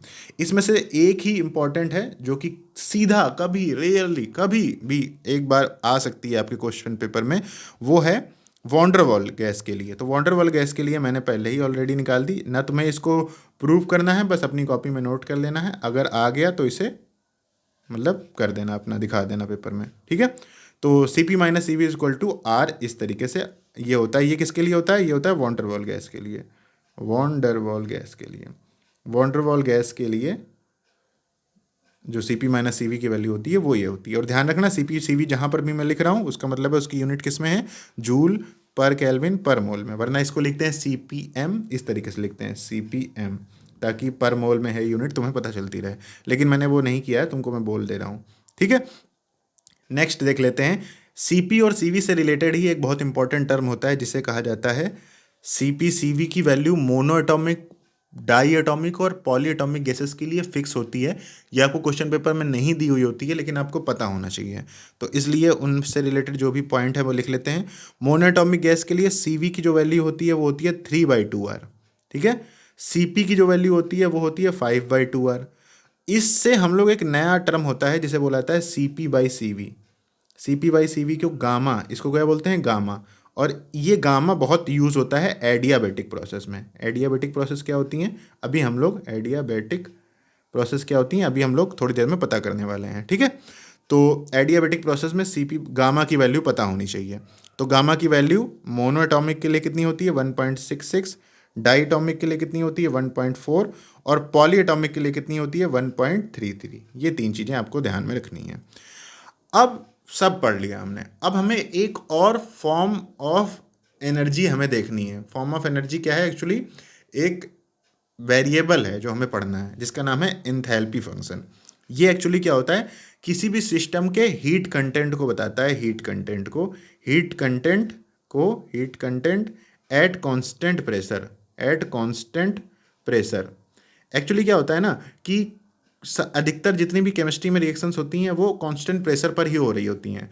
तो वो जितनी भी प्रोसेस हैं उन प्रोसेस के दौरान उस प्रोसेस का हीट कंटेंट कितना है, मतलब उस प्रोसेस में कितनी हीट मिल रही है या फिर उस सिस्टम से कितनी हीट निकल रही है बाहर, या फिर वो सिस्टम कितनी हीट एब्जॉर्व कर रहा है, इसको पता करने के लिए, क्योंकि ये बहुत इंपॉर्टेंट टर्म है किसी भी रिएक्शन का, उसकी इंथैल्पी या फिर उसकी heat content at constant pressure हमें पता होना चाहिए, ताकि उस रिएक्शन के बाद एकदम से टेम्परेचर बढ़ेगा या फिर एकदम से मतलब हीट एकदम से बढ़ेगी या एकदम से हीट कम होगी, ये आपको आइडिया हो। इसका मतलब प्रैक्टिकल केमिस्ट्री में बहुत यूज़ है। तो एंथैल्पी जो है वो for a close system involving only reversible expansion या फिर कंप्रेशन की बात करी जाए तो कुछ इस तरीके से आप इसे वीडियो पॉज करके देख सकते हैं। इस तरीके से इसको क्या किया जाता है? प्रूव किया जाता है। और प्रूव करने के बाद कुल मिलाकर जो एंथैल्पी का फॉर्मूला आता है वो आता है H=U+PV। मैंने इसकी मेन जो मीनिंग होती है वो बता दी, और ये प्रूवमेंट आपके सामने लिखा ही हुआ था। H क्या होता है? U+PV होता है। अब इसके डिफरेंट फॉर्म को यूज़ किया जाता है। जैसे पहला, अगर आप इसमें डिफरेंशियल फॉर्म यूज़ करें या फिर चेंज फॉर्म यूज़ करें तो डेल्टा H होगा delta U plus delta PV। अब PV की जगह आइडियल गैस के लिए क्या लिख सकते हैं आप? nRT लिख सकते हो, ठीक है। तो ये वाला जो फॉर्मूला होगा ये PV=nRT लिख सकते हो, किसके लिए? आइडियल गैस के लिए। तो आइडियल गैस के लिए आप यहाँ से क्या कर दो, सीधा delta H delta U plus delta nRT। अब डेल्टा nRT में देखो आपने ये किसके लिए लगाई है? गैस, आइडियल गैस के लिए। तो यहाँ पर जो डेल्टा n आएगा, ये डेल्टा n किसके लिए होगा? सिर्फ और सिर्फ गैसियस मॉलिक्यूल के लिए होगा, गैसियस मॉलिक्यूल के लिए। मतलब क्या कहने का है? अगर थोड़ा सा फास्ट हो रहा है तो बात इतनी है कि delta delta U plus delta NGRT जो फॉर्मूला है ये एक्चुअली ऐसा है कि मान लो A gaseous plus B solid इससे प्रोडक्ट बन रहा है C gaseous plus D gaseous. और इस प्रोसेस के लिए आपको चेंज इन इंथैल्पी और चेंज इन इंटरनल एनर्जी के बीच का रिलेशन पता करना है। तो वो किससे आएगा? यहाँ पर डेल्टा NG क्या होगा? Number of gaseous product minus number of gaseous reactant. तो गैसियस प्रोडक्ट कितने हैं? C भी गैसियस है, D भी गैसियस है, तो दो गैसियस प्रोडक्ट हैं। और गैसियस रिएक्टेंट कितने हैं? तो देखिए B तो सॉलिड है तो इसे हम कंसीडर नहीं करेंगे, A गैस में है तो इसका मतलब है 2 - 1। तो डेल्टा NG की वैल्यू कितनी दी जाएगी? +1 ली जाएगी। क्या ली जाएगी? +1। तो इस तरीके से इस फॉर्मूले पर भी काफ़ी क्वेश्चंस आते हैं। या फिर इसको ऐसे मैंने नीचे लिख रखा है delta NGRT, delta H delta U plus delta NGRT। या फिर सिमिलरली आपसे कह सकता है कि एक सिस्टम है, उसका इनिशियल प्रेशर P1 था, फाइनल इनिशियल वॉल्यूम V1 था, उसका प्रेशर चेंज करके P2 कर दिया गया, वॉल्यूम चेंज करके V2 कर दिया गया, और चेंज इन इंटरनल एनर्जी उसके लिए इतनी है। तो बताओ चेंज इन एंथैल्पी कितनी होगी? तो बस सीधा सा formula delta H delta U plus delta PV को ओपन करके लिख दो, P2 V2 minus P1 V1। तो ये 4 फॉर्मूले इंपॉर्टेंट है, 4-5 फॉर्मूले जिन्हें आप ध्यान से देखेंगे, समझेंगे और नोट करके रखेंगे अपने पास, ठीक है। इसे आप नोट करके रखिएगा अपने पास, ठीक है। तो ये जितना भी मैंने एक्स्ट्रा लिखा हुआ है इसको मैं यहाँ से हटा दे रहा हूँ। आ रही बात समझ में? अब इसके बाद नेक्स्ट देखते हैं आगे। अब यहीं पर आपके पास अब देखिए आगे, देखिए एंथैल्पी से रिलेटेड एक और चीज़ है, क्या है? U हो गया। अब अपने इसको लिखा DH DQ प्लस VDP। इसी फॉर्मूले को आप आगे देखेंगे, एक्सप्लेन करेंगे। तो यहाँ से फॉर्मूला प्रूफ होकर आएगा डेल H NCP dt। इसे आप अगर समझ में नहीं आ रहा है तो आप एक बार वीडियो पॉज करिए और यहाँ से इसको देखना शुरू करिए, ऊपर से नीचे क्या किया, सीधी सिंपल मैथमेटिक्स है। इसके बाद नीचे अब यहाँ पर देख लीजिए, ठीक है। तो यहाँ पर डेल्टा H का जो फॉर्मूला आता है, डेल्टा H आता है NCP dt। ऐसे ही याद करो, डेल्टा U का फॉर्मूला आया था NCV dt, ठीक है। अब इसके बाद यहाँ पर इनका इंटीग्रल फॉर्म भी बहुत इंपॉर्टेंट होता है, कई बार इंटीग्रल फॉर्म भी बहुत इंपॉर्टेंट होता है कि delta H is equal to summation over temperature range T1 to T2 n C P d T. Similarly delta U का फॉर्मूला होता है समेसन ओवर टेम्परेचर T1 से T2 n C V D T. इससे आप change in internal energy of a system if the temperature is changing ये निकाल सकते हैं। और इस फॉर्म में यहाँ पर एक चीज़ और कभी कभी यूज जाती है कि सीपी का एक इक्वेशन दे रखी होती है कि सीपी टेम्परेचर के साथ चेंज इस तरह से होती है, ऐसे ए प्लस बी टी स्क्वायर, और ए और बी की वैल्यू दे रखी होगी कि किसी भी सिस्टम के लिए सीपी की वैल्यू कुछ इस तरह से है। ठीक है, तो आपको अगर उस सिस्टम का टेम्परेचर मान लीजिए 300 केल्विन से 400 केल्विन किया जा रहा है, तो चेंज इन इंथैल्पी बताओ उस सिस्टम की। तो आपको क्या करना पड़ेगा, इंटीग्रेशन करना पड़ेगा, और यहाँ पर सीपी की जगह आपको इस पूरे के पूरे इक्वेशन को यहाँ पर नोट करना पड़ेगा।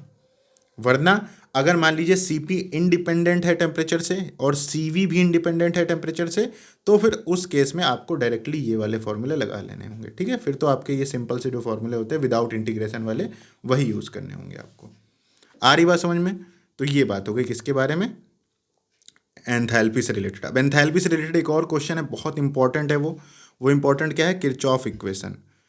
कि मान लीजिए आपके पास एक सिस्टम दिया हुआ होगा, उस सिस्टम के लिए डेल्टा एच की वैल्यू एट टेम्परेचर T1 दे रखी होगी, और कहेगा अगर इस प्रोसेस का जो टेम्परेचर है वो T2 कर दिया जाए तो इस सिस्टम के लिए चेंज इन एंथैल्पी कितनी होगी, ये आपसे पूछने के लिए इस तरीके से क्वेश्चन पूछ लेता है।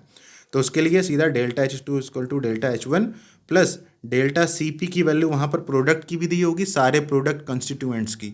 तो आप सारे प्रोडक्ट कंस्टिट्यूएंट्स की CP की वैल्यू ऐड करना, माइनस सारे रिएक्टेंट की CP की वैल्यू को ऐड करना, और इन दोनों को आपस में माइनस कर देना, और यहाँ पर इस तरीके से फॉर्मूले में रख के T2 माइनस T1 लगा देना। तो T2 T1 पता है, डेल्टा H1 पता है, डेल्टा H2 क्या हो जाएगा आपको पता चल जाएगा। तो इस तरीके से एक और नया क्वेश्चन आपसे पूछा जा सकता है। ठीक है, इसमें कोई प्रॉब्लम नहीं है आपको भी यहाँ तक। तो ये मेन बात आपके सामने होकर आ गई। अब इसके बाद समझते हैं कि इंथैल्पी और एंट्रोपी से रिलेटेड दो इक्वेशन बहुत इंपॉर्टेंट है थर्मोडायनेमिक्स में। ठीक है, ये यूपीएससी जियो साइंटिस्ट के लिए तो इंपॉर्टेंट नहीं है, लेकिन नेट गेट और यूपीएचईएससी के लिए इंपॉर्टेंट है। तो वो क्या है, इक्वेशन ऑफ स्टेट। ये कही जाती है फर्स्ट इक्वेशन ऑफ स्टेट, और ये कही जाती है सेकेंड इक्वेशन ऑफ स्टेट। अब इक्वेशन ऑफ स्टेट इसे इसलिए कहते हैं क्योंकि आप किसी भी गिवन सिस्टम के लिए एक ऐसी इक्वेशन निकाल सकते हैं जो कि उसके मतलब फिजिकली मेजरेबल क्वांटिटीज़ को आपस में रिलेट करता है, मतलब उसके ऐसी प्रॉपर्टीज़ को आपस में रिलेट करता है जिसे आप आसानी से चेंज कर सकते हैं। इसे आप और डिटेल में मतलब मैथकेम क्लासेस में जब हम लोग पूरे लॉन्ग लेक्चर्स लेते हैं, वहाँ पर 20-30 लेक्चर हैं थर्मोडायनेमिक्स के, वहाँ पर आप इसे और अच्छे से एक्सप्लेन करूँगा मैं वहाँ पर।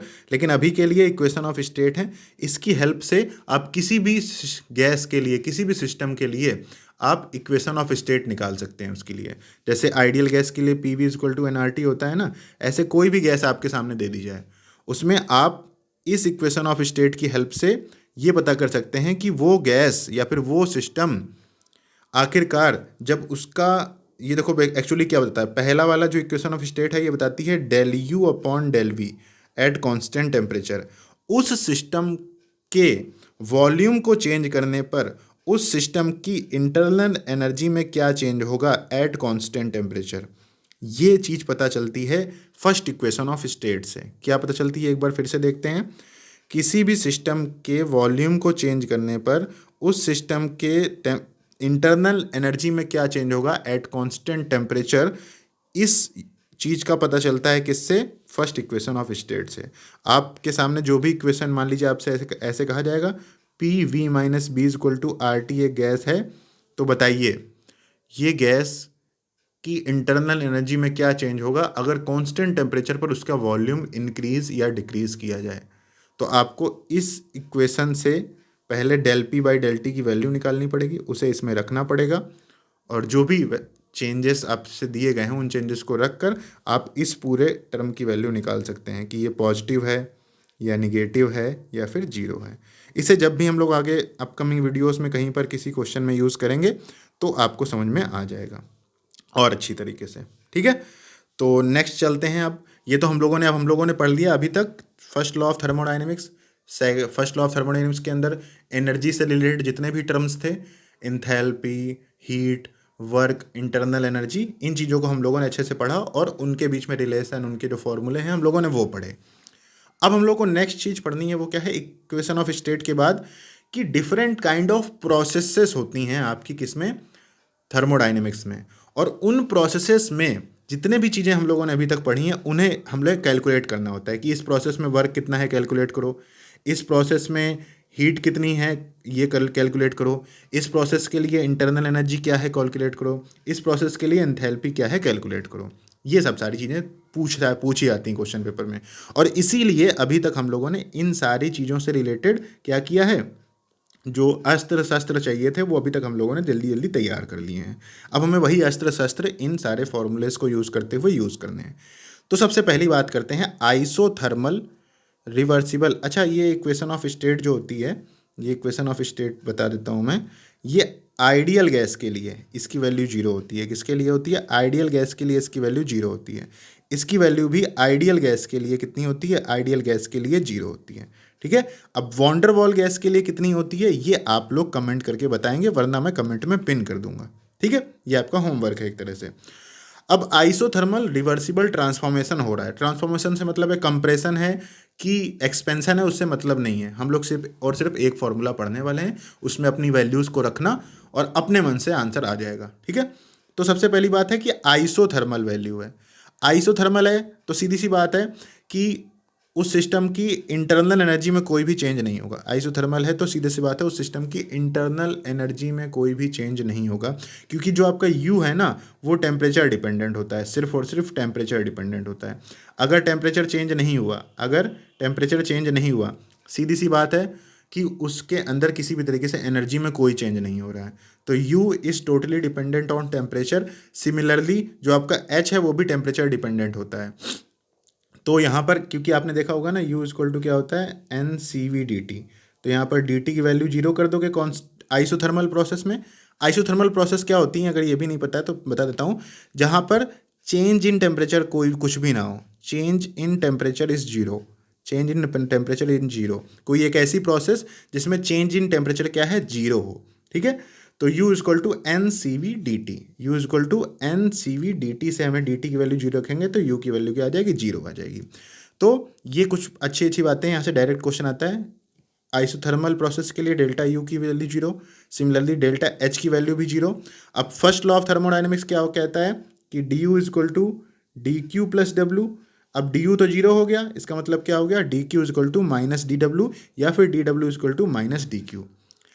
अब आइसोथर्मल रिवर्सिबल, ध्यान रखना यहाँ पर हम लोग रिवर्सिबल की बात कर रहे हैं। रिवर्सिबल आइसोथर्मल एक ट्रांसफॉर्मेशन में कभी भी आपको वर्क निकालने को पूछेगा तो वहाँ जो फॉर्मूला यूज़ करते हैं वो करते हैं nRT/ln/V2/V1। इसका मैंने आपको प्रूवमेंट नहीं किया है क्योंकि वो आप जानते होंगे, या फिर अगर आप नहीं भी जानते हैं तो गूगल कर सकते हैं, बाकी उसका कोई ज़्यादा यूज़ नहीं है। क्वेश्चन में आपको सीधा ये फॉर्मूला ही यूज़ करना होता है रिवर्सिबल में, ध्यान रखना रिवर्सिबल में। ठीक है, रिवर्सिबल में, तो रिवर्सिबल में वर्क का फॉर्मूला क्या होता है, -nRT/ln/V2/V1। यहाँ पर V2 क्या है, final, V final upon V1, ये भी कह सकते हो V final upon V initial, ये भी आप कह सकते हो। ठीक है, तो ये बात हो गई किसकी, V फाइनल और V इनिशियल की।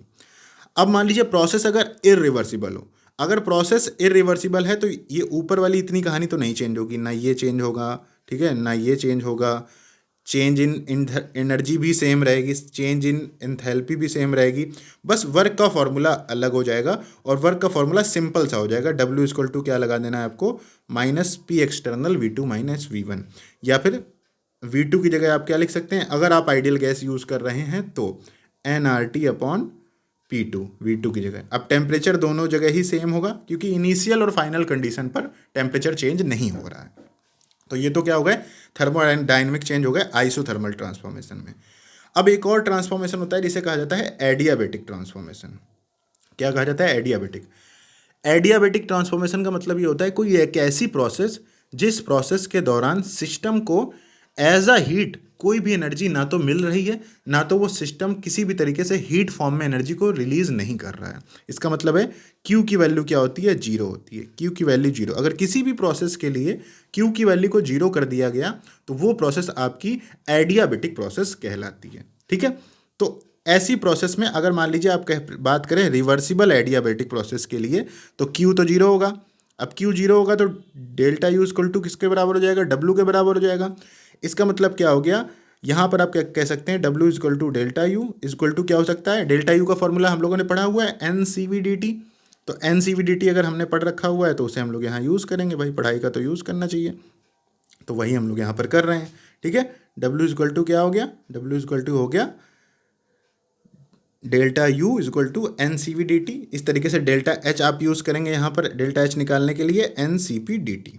ठीक है, अब यहाँ पर क्या करना होता है, थोड़ी सी गणित लगानी होती है। ठीक है, तो वही हम लोग यहाँ पर लगाने वाले हैं। Delta U equal to W आया, डेल्टा यू का फॉर्मूला हमने पढ़ा है N C V D T, W का फॉर्मूला भी पढ़ा हुआ है minus P external d V n C V D T. अब यहाँ पर हम क्या कर रहे हैं, पी एक्सटर्नल इक्वल टू क्या कर रहे हैं, पी इंटरनल कर दे रहे हैं, क्योंकि रिवर्सिबल प्रोसेस है और रिवर्सिबल प्रोसेस में इंटरनल प्रेशर और एक्सटर्नल प्रेशर के बीच में बहुत माइनर सा डिफरेंस होता है, तो उस माइनर डिफरेंस को इग्नोर किया जा रहा है और पी एक्सटर्नल की जगह पी इंटरनल यूज़ कर दिया जा रहा है।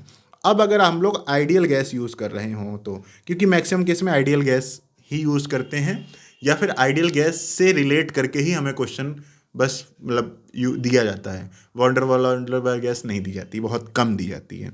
ठीक है, तो यहाँ पर क्या होता है, यहाँ पर कुल मिलाकर n C V D T minus P external d V n C V D T equal to P internal हो गया। पी इंटरनल की जगह आइडियल गैस यूज़ करिए तो n R T upon V use कर दिया पी की जगह, और इस तरीके से आप इसमें इंटीग्रेशन यूज़ करेंगे क्योंकि रिवर्सिबल प्रोसेस है और रिवर्सिबल प्रोसेस में इंटीग्रेशन किया जा सकता है। रिवर्सिबल प्रोसेस में इंटीग्रेशन किया जा सकता है, क्यों किया जा सकता है, कोई कमेंट करके चाहे तो बता सकता है।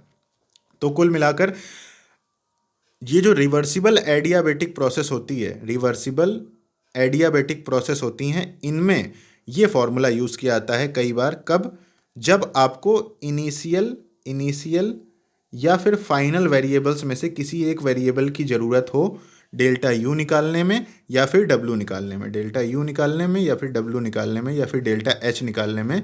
जो भी आपने फॉर्मूले पढ़ रखे हैं उन फॉर्मूले में हो सकता है आपको P1 P2 दे रखा होगा, V1 दे रखा होगा, V2 नहीं पता होगा। तो इस V2 को निकालने के लिए जो आप फॉर्मूला यूज़ करेंगे रिवर्सिबल एडियाबेटिक प्रोसेस में, वो क्या होगा, CV ln T2/T1 is equal to minus R ln V2/V1। यहाँ से आपको V1 पता होगा, V2 पता होगा, T1 पता होगा, T2 आप निकाल सकते हो। ठीक है, इस तरीके से ये रिलेशन है आपस में वेरिएबल्स का।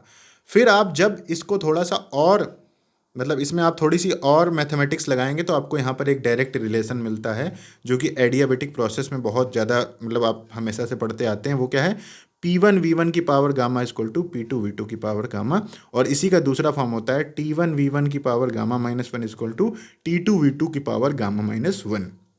अब यहाँ पर गामा क्या है, गामा वही चीज़ है जो आपने इससे पहले पढ़ी हुई थी। गामा ये वही चीज़ है, गामा क्या है, ये गामा वही है CP/CV, CP/CV।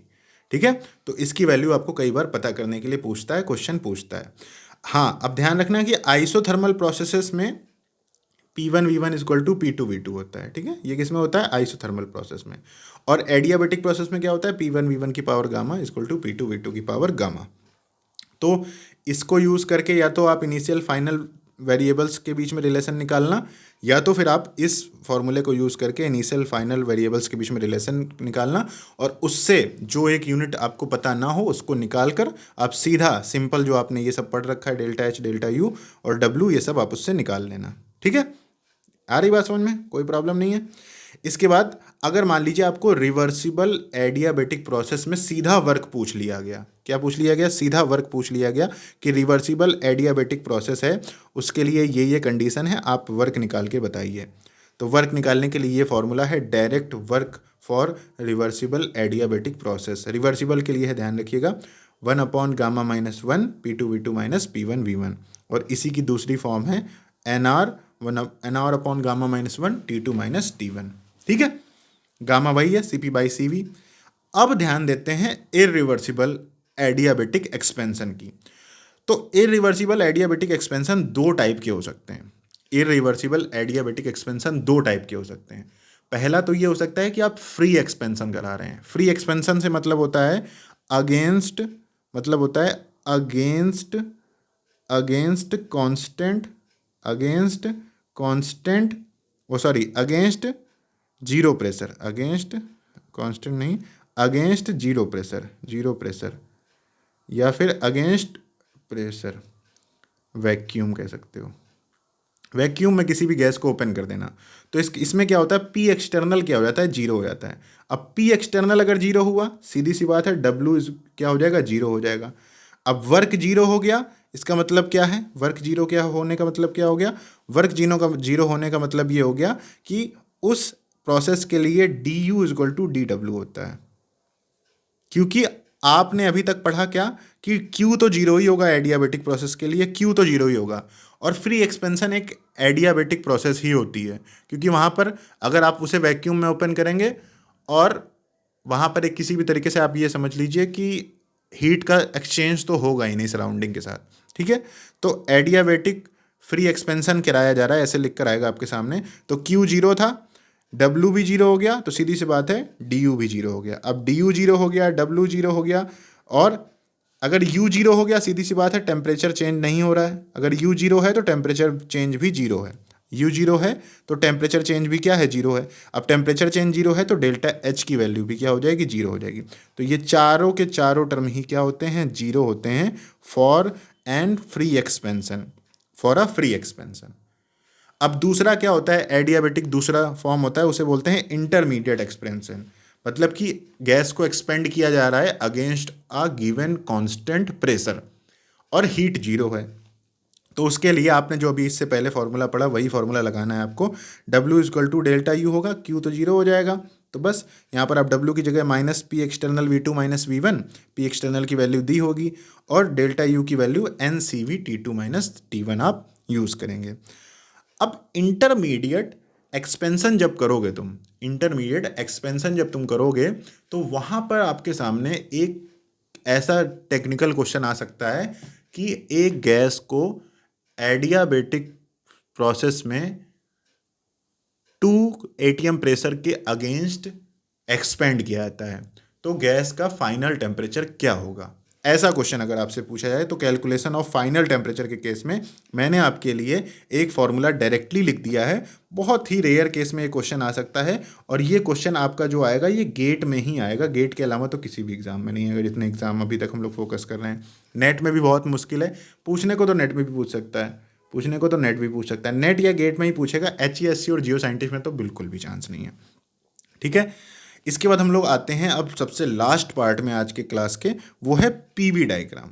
अब पीवी डायग्राम में दो इंपॉर्टेंट बातें हैं, बस आप वो ध्यान रखिए। पहला, area, area under the curve, area under curve जो होता है वो क्या होता है, वही होता है टोटल वर्क, वही क्या होता है, टोटल वर्क होता है, ठीक है। अब प्लीज़ ये ना पूछ लेना कि ऐसा क्यों, बहुत सिंपल सा काम है, लेकिन बस इतना समझ लो। अगर जो आपका जो प्रोसेस है वो साइक्लिक है, कैसा है, साइक्लिक प्रोसेस है, मतलब इस तरीके से कि ख़त्म हो रहा है जहाँ से, वहीं जहाँ से शुरू हो रहा है वहीं ख़त्म हो जा रहा है, इस तरीके से एक कोई साइकिल है, किसी भी तरीके की हो सकती है, ऐसी साइकिल भी हो सकती है, ज़रूरी नहीं है कि वो सर्कुलर ही हो, या फिर ऐसी भी हो सकती है, ऐसे करके, इस तरीके से, ऐसे ऐसे ऐसे। तो अगर वो क्लॉकवाइज घूम रही है, कैसी घूम रही है, क्लॉकवाइज, तो क्लॉकवाइज घूमने में एक बात कंफर्म होती है, जो टोटल वर्क आएगा, W टोटल आएगा इस पूरी प्रोसेस में, जो टोटल वर्क आएगा कि हर एक अलग अलग, मान लीजिए इस प्रोसेस में क्या वर्क है, इस प्रोसेस में क्या वर्क है, इस प्रोसेस में क्या वर्क है, इस प्रोसेस में क्या वर्क है, इस प्रोसेस में क्या वर्क है, सारे वर्क को आपस में जोड़ दिया जाए तो W टोटल जो आएगा, जो W1 W2 W3, इन सब का जो एडिशन होगा वो क्या होगा, पॉजिटिव होगा। क्या होगा, पॉजिटिव होगा, किसमें, क्लॉकवाइज में। और एंटी क्लॉकवाइज में क्या होगा, निगेटिव होगा। तो आप ये दो हिंट की हेल्प से कई बार डायग्राम वाले क्वेश्चंस को डायरेक्टली कर सकते हैं, बिना कुछ उसमें करना ही नहीं है, बस आपको ये देखना है कि पॉजिटिव वर्क कौन सा दिया है, निगेटिव कौन सा दिया है। अब पॉजिटिव और निगेटिव मान लीजिए ज़्यादा आ जाए, ऐसे क्वेश्चन आ जाए जिसमें पॉजिटिव ही है, और मतलब पॉजिटिव है लेकिन दो ऑप्शंस हैं पॉजिटिव में, तो फिर आपको एरिया अंडर द कर्व निकालना पड़ेगा, ठीक है। जैसे अगर ये सर्कुलर है, इस प्रोसेस की बात करें, तो आपको क्या करना पड़ेगा, इस सर्कल का एरिया निकालना पड़ेगा। तो पाई आर स्क्वायर होता है सर्कल का area, I think pi R square. तो आपको यहाँ से लेकर यहाँ तक की जो रेडियस है, इस रेडियस की वैल्यू क्या करनी पड़ेगी, निकालनी पड़ेगी, और वही आपका आंसर आ जाएगा पाई आर स्क्वायर। यहाँ पर आर क्या होगा, यहाँ पर ये भी जो यूनिट दे रखी होगी उस यूनिट की वैल्यू, ठीक है। और यहाँ से जो तुम वर्क निकालोगे ना, वो वर्क हमेशा निकलेगा तुम्हारा एटीएम लीटर में, एटीएम लीटर में। ये जो वर्क निकलेगा तुम्हारा एटीएम लीटर में निकलेगा। इसे तुम्हें कन्वर्ट करना होगा जूल में, तो उसके लिए यूनिट्स क्वेश्चन पेपर में दी होंगी। अभी हम लोग एक क्वेश्चन करेंगे तो उसमें हम लोग को क्लियर हो जाएगा। अगली एक इम्पॉर्टेंट बात है, वो इम्पॉर्टेंट बात क्या है कि मान लीजिए एक एक्सपेरिमेंट है, एक तरीके का क्या है, एक एक्सपेरिमेंट है एक तरह से, ठीक है। उस एक्सपेरिमेंट को देख लो। मान लीजिए ये एक इनिशियल प्रेशर था किसी गैस का P1, ठीक है, और हम उस गैस का फाइनल प्रेशर क्या करना चाहते हैं, या इनिशियल वॉल्यूम था, ठीक है, वॉल्यूम लेते हैं यहाँ पर, वॉल्यूम, एक गैस का इनिशियल वॉल्यूम था V1, और हम उसका फाइनल वॉल्यूम क्या करना चाहते हैं, V2 करना चाहते हैं। और हम दो तरह से करते हैं, किस तरीके से करें, दो तरह से करते हैं। पहला हमने क्या किया, पहला हमने किया एडियाबेटिकली, और दूसरा किया हमने आइसोथर्मली। तो जब आइसोथर्मल किया और एडियाबेटिक किया, तो हमने देखा कि आइसोथर्मल में सेम वॉल्यूम V1 से V2 ले जाने पर गैस का जो वर्क है वो क्या है, ज़्यादा है। क्यों, क्योंकि ऊपर वाले जो कर्व का एरिया है नीचे की तरफ वो ज़्यादा है, ये एरिया ज़्यादा है, सीधी सी बात है, as compare to this area, as compare to this area, as compare to this area, as compare to this red one, ठीक है। एरिया अंडर द कर्व ही आपका क्या होता है, वर्क होता है। तो इसका मतलब क्या हो गया कि अगर आप सेम वॉल्यूम V1 से V2 ले जाना चाहें किसी प्रोसेस को, तो आइसोथर्मल प्रोसेस में वर्क क्या होगा, आइसोथर्मल प्रोसेस में, isothermal process will have greater work, इस प्रोसेस में विल हैव ग्रेटर वर्क। इस पर डायरेक्टली कई बार क्वेश्चन आपसे पूछ देता है, ठीक है। अब ऐसे ही अगला जो एक कॉन्सेप्ट है वो क्या है, वो ये है कि प्रेशर है ये आपका, ये मान लीजिए प्रेशर दिया हुआ है, ठीक है। और प्रेशर देने के बाद यहाँ पर इस तरीके से आपके पास मान लीजिए ये एक गैस है, उसका इनिशियल प्रेशर है P1 और हमें फाइनल प्रेशर P2 पहुँचाना है। और यहाँ पर पहला प्रोसेस जो दे रखा है ये आइसोथर्मल है। तो अगर आप आइसोथर्मली ले जाएंगे सेम प्रेशर में, तो देखिए यहाँ पर एरिया ज़्यादा है, और अगर आप आइसोथर्मल की जगह एडियाबेटिकली ले जा रहे हैं तो देखिए यहाँ पर प्रेशर एरिया क्या है, कम है। इसका मतलब है कि अगर सीधी सी बात है, अगर इनिशियल और फाइनल कंडीशन सेम है तो उस केस में आपका जो वर्क होगा वो आइसोथर्मल प्रोसेस में क्या होता है, ज़्यादा होता है। इससे स्टेटमेंट वाइज क्वेश्चन पूछ लेता है, इसलिए मैंने इसको आपके लिए यहाँ पर नोट डाउन करा दिया है। नेक्स्ट देखते हैं क्या है कि thermodynamic change in isothermal variation of a van der Waal gas. अभी तक हम लोगों ने आइडियल गैस के लिए तो पढ़ लिया है, वॉन डर वाल गैस के लिए बस आप एक बार देख लो। सिर्फ और सिर्फ फॉर्मूला पूछेगा कभी कभी नेट में, गेट में, या फिर HESC में। बहुत रेयर है कि UPSC जियो साइंटिस्ट में प्री में पूछ ले, मेंस में पूछ सकता है, प्रूवमेंट पूछेगा लेकिन वहाँ पर तो यहाँ पर देखिए आइसोथर्मल वेरिएशन हो रहा है वॉन डर वाल गैस का, तो चेंज इन इंटरनल एनर्जी क्या है, -n² 1/V2 - 1/V1। यही सेम फार्मूला होगा इरिवर्सिबल आइसोथर्मल एक्सपेंशन या फिर कंप्रेशन के लिए। नेक्स्ट क्या है, work involved in isothermal variation of this. तो ये वर्क का फॉर्मूला है, Q का फॉर्मूला, डेल्टा H का फॉर्मूला है, इसे नोट कर लेना बस। डायरेक्टली फॉर्मूला तुमसे आ सकता है और प्रूवमेंट अभी हमारे मतलब का है नहीं, तो उसे हम नहीं देख रहे हैं। नेक्स्ट है thermodynamic change in adiabatic variation of an van der Waal gas. तो एडियाबेटिक एक्सप्रेशन हो वॉन डर वाल गैस का, तो उस समय दो ही फॉर्मूले इंपॉर्टेंट है। चेंज इन इंटरनल एनर्जी अगर तुमसे कभी हो सकता है डायरेक्टली पूछ ले तो ये फॉर्मूला लगेगा, फाइनल टेम्परेचर अगर पूछ ले तो ये फॉर्मूला लगेगा। वैसे ये दोनों लास्ट वाले जितना भी बता रहा हूँ ये बहुत ज़्यादा हो गया, मतलब बिल्कुल आपकी लिमिट से बहुत ज़्यादा चीज़ हो गई। तो इतनी चीज़ें आपको पता होनी चाहिए फर्स्ट लॉ ऑफ थर्मोडायनेमिक्स के बारे में, ठीक है। First law of thermodynamics, first law of thermodynamics and its application के बारे में, एंड इट्स एप्लीकेशन के बारे में। अब जितना भी यहाँ पर स्क्रीन पर ये लिखा हुआ है इस सब की हम PDF क्या करेंगे, मैडकेम के टेलीग्राम चैनल पर डाल देंगे। तो वहाँ से आप क्या करना, इस PDF को डाउनलोड कर लेना और अपने पास रख लेना। बस इस वीडियो को देखने के बाद इस PDF को एक बार फिर से देख लेना, तुम्हें ना नोट बनाने की ज़रूरत है ना कुछ। अब क्वेश्चंस देख लेते हैं जो हम लोगों ने स्टार्टिंग में देखे थे। जो स्टार्टिंग में हम लोगों ने क्वेश्चन देखे थे, अब उन्हें आप अपने मन से चाहें तो आसानी से कर सकते हैं। देखिए सबसे पहले क्वेश्चन में क्या कह रहा है, the ratio of specific heat of gas at constant pressure and constant temperature for N2। तो Cp अपॉन Cv की वैल्यू किसके लिए, N2 क्या है, डाई एटॉमिक, इसके लिए वैल्यू कितनी निकली थी 1.4, तो 1.4 होगा इसका आंसर। ठीक है, एडियाबेटिक इरिवर्सिबल फ्री एक्सपेंशन, अभी अभी हम लोगों ने पढ़ा एडियाबेटिक इरिवर्सिबल फ्री एक्सपेंशन। देखिए अभी अभी हम लोगों ने पढ़ा, उसमें क्या निकला था कि डेल्टा यू जीरो, कि डब्ल्यू की वैल्यू जीरो, डेल्टा टी की वैल्यू जीरो, डेल्टा यू की वैल्यू जीरो और डेल्टा एच की वैल्यू जीरो, सब कुछ क्या होगा, जीरो होगा। नेक्स्ट हम लोगों ने देखा फॉर रिवर्सिबल एडियाबेटिक एक्सपेंशन, तो रिवर्सिबल एडियाबेटिक एक्सपेंशन के लिए हम लोगों ने देखा P1 V1 की power gamma equal to P2 V2 की पावर गामा। ठीक है, तो या फिर ऐसे कह सकते हैं कि PV की power gamma equal to constant, क्या कह सकते हैं, PV की power gamma equal to constant. अब दोनों का लॉग ले लो, log P plus log V की power gamma equal to constant का लॉग जीरो हो जाएगा, मान लो यहाँ पर कुछ जीरो मान ले रहे हैं। ठीक है, यहाँ पर या फिर कांस्टेंट है तो जीरो ना मान लो कुछ भी हो गया, कुछ कांस्टेंट आ गया मान लो। ठीक है, अब यहाँ पर इक्वल टू क्या आएगा, log P is equal to power आगे आ जाएगी minus gamma log V plus कुछ कांस्टेंट। अब क्या कह रहा है, log P versus log V, तो log P versus log V एक स्ट्रेट लाइन होगी और उसका जो स्लोप होगा वो क्या होगा, माइनस गामा होगा, क्या होगा, माइनस गामा। ठीक है, सिंपल सा है। नेक्स्ट क्वेश्चन देख लेते हैं कि एक्सटेंसिव वेरिएबल आपसे पूछ रहा है। एक्सटेंसिव वेरिएबल, देखो डाइपोल मूवमेंट तो इंटेंसिव होता है, वेपर प्रेशर भी इंटेंसिव होता है, इंथैल्पी एक्सटेंसिव है, एंट्रोपी भी एक्सटेंसिव है। एंट्रोपी की वैल्यू डिपेंड करती है कि आपका अमाउंट कितना है सिस्टम का। फ्री एनर्जी जो है ये तो एक्सटेंसिव है, लेकिन कंसंट्रेशन एक्सटेंसिव नहीं है, क्योंकि ये मोल पर लीटर है, मोल पर लीटर। अगर आपके पास एक सोल्यूशन में मान लीजिए गिलास है और इसका कंसंट्रेशन आपको दिया हुआ है, आप उसका आधा गिलास मान लीजिए दूसरे में डाल दीजिए, 2 पार्ट कर दीजिए, तो 2 पार्ट करने पर दोनों का कंसंट्रेशन में कोई चेंज नहीं आएगा, वो अमाउंट ऑफ सब्सटेंस पे डिपेंड नहीं कर रहा है। तो इसका मतलब हो गया कि आपका ये वाला ऑप्शन गलत है। ठीक है, ये ऑप्शन आपका गलत है। आगे क्या है, heat capacity and EMF of a dry cell, तो हीट कैपेसिटी तो है, हीट कैपेसिटी तो है आपका, लेकिन ईएमएफ जो है ड्राई सेल का, ईएमएफ जो है ड्राई सेल का वो एक इंटेंसिव वेरिएबल है। तो यहाँ पर जो दोनों चीज़ें हैं वो बी ऑप्शन में है, बी ऑप्शन में इंथैल्पी और एंट्रोपी क्या है, एक्सटेंसिव वेरिएबल है। नेक्स्ट क्वेश्चन आपसे कह रहा है कि consider the following quantity, concentration, volume, standard electrode potential, internal energy.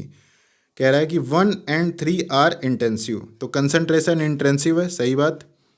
3 standard electrode potential intensive है, सही बात। 2 and 4 आर एक्सटेंसिव, तो वॉल्यूम एक्सटेंसिव है, सही बात। इंटरनल एनर्जी भी एक्सटेंसिव है, सही बात। तो पहला स्टेटमेंट सही है, बाकी सब गलत है। नेक्स्ट क्वेश्चन आपसे क्या कह रहा है, 2 litre of a gas, 2 litre of a gas, ये है गेट 2021 का, ध्यान रखना गेट 2021 का पेपर क्वेश्चन है। ठीक है, इससे ऊपर वाले जियो साइंटिस्ट के थे, नीचे वाले नेट के हैं। ठीक है, तो क्या कह रहा है आपसे, 2 litre of a gas at 1 ATM, तो वॉल्यूम इक्वल टू कितना दे रखा है, 2 लीटर। ठीक है, P इक्वल टू कितना देखा है, 1 ATM दे रखा है। ठीक है, यहाँ पर P1 मान ले रहे हैं, इसको V1 मान ले रहे हैं। Is reversibly heated to reach a final volume, तो रिवर्सिबली हीट करी जा रही है, रिवर्सिबली उसे हीट कर रहे हैं, तो हीट कर रहे हैं, सीधी सी बात है, टेम्परेचर तो चेंज ही हो रहा होगा। ठीक है, to a final volume, V2 की वैल्यू भी दे रखी है, V2 इक्वल टू 3.5 लीटर। ठीक है, is reversibly heated, the absolute work done on gas, तो वर्क डन निकालना है, W निकालना है। तो देखो वहाँ पर आपको इसने एक चीज़ बोल दी है, क्या बोल दी है, रिवर्सिबल।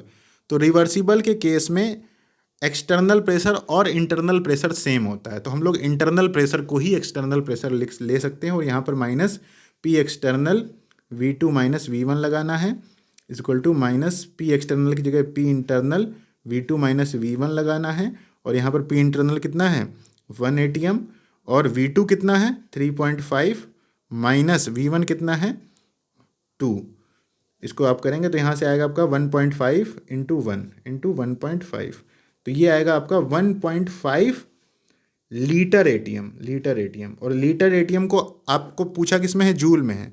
जूल में पूछेगा तो 1 litre ATM is equal to around 100 joule होता है। तो यहाँ से अराउंड 150 के अराउंड आएगा। यहाँ पर अगर आप इसको और सही से सॉल्व करेंगे तो अराउंड 150 के अराउंड 150 जूल आंसर आपका आ जाएगा, 150 जूल आंसर। ठीक है, तो अराउंड 100 होता है, 99.2 भी ऐसे हो सकता है या फिर 100.023 भी हो सकता है। तो उससे आपका आंसर 148 से 152 के बीच में आएगा। तो सिंपल सा था, कुछ क्वेश्चन ही नहीं था। देखो गेट 2021 में पूछा गया था। ठीक है, अगला क्वेश्चन नेट दिसंबर 2015 का है। वो क्या कह रहा है, work is done on the system by the surrounding. अच्छा सॉरी, क्वेश्चन पढ़ना भी तो है क्या है क्वेश्चन, कह रहा है क्वेश्चन, देखते हैं। Pressure is great if the pressure of the system is greater than surrounding. अगर सिस्टम का प्रेशर ज़्यादा है तो सीधी सी बात है वो प्रेशर लगाएगा किसकी तरफ, सराउंडिंग की तरफ। तो वो क्या करेगा, वर्क खुद करेगा सराउंडिंग पर। तो वर्क इज डन कहाँ हो गया, work is done on the system, work is down नहीं, done DONE, work is done on the surrounding by the system. B option सही है। ठीक है, ऐसे ही आपके पास ये नीचे 2-3 क्वेश्चन दिए हुए हैं, इन्हें आप लोग सॉल्व कर सकते हैं। मैं एक क्वेश्चन और करा देता हूँ आपके लिए, बाकी आप सभी के लिए होमवर्क है नीचे के 2-3 क्वेश्चन। ये वाला देखो, इसमें तुम्हें वर्क निकालना है। तो वर्क निकालने का मतलब है तुम्हें टोटल एरिया निकालना है। क्या करना है, टोटल तुम्हें एरिया निकालना है। तो एरिया कैसे निकालोगे, एरिया तुम्हें इसका एरिया निकालना है, ये एरिया निकालना है, ये एरिया।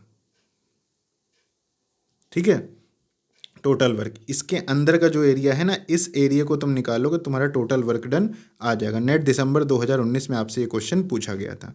ठीक है, तो इस एरिया को जो W एरिया ले लें, WABCD इज इक्वल टू हो सकता है, पहले तो इसका एरिया तो निकल ही सकता है, ये तो रेक्टेंगल है।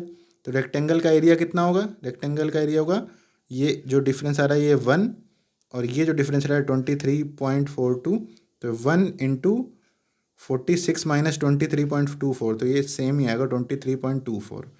तो ये जो अभी मैंने इसमें रेक्टेंगल बनाया, इसका एरिया निकलेगा 23.24 लीटर एटीएम। ठीक है, फिर इसे हम लोग 100 से मल्टीप्लाई करके जूल में कन्वर्ट कर देंगे।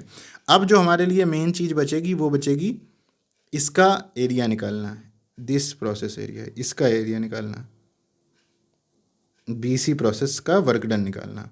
तो BC प्रोसेस के लिए वर्क डन निकालने के लिए आपको यहाँ पर इस एरिया को निकालना होगा, इस एरिया को।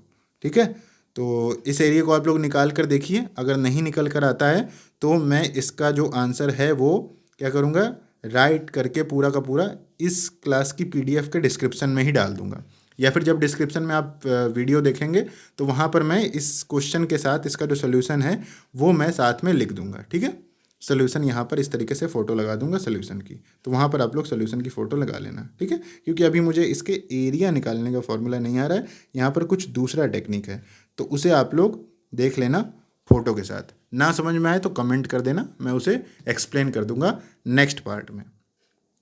तो ये है टोटल क्या, केमिकल थर्मोडायनेमिक्स का अभी हम लोगों ने सिर्फ और सिर्फ पहला फर्स्ट लॉ पढ़ा है और उसका एप्लीकेशन पढ़ा है।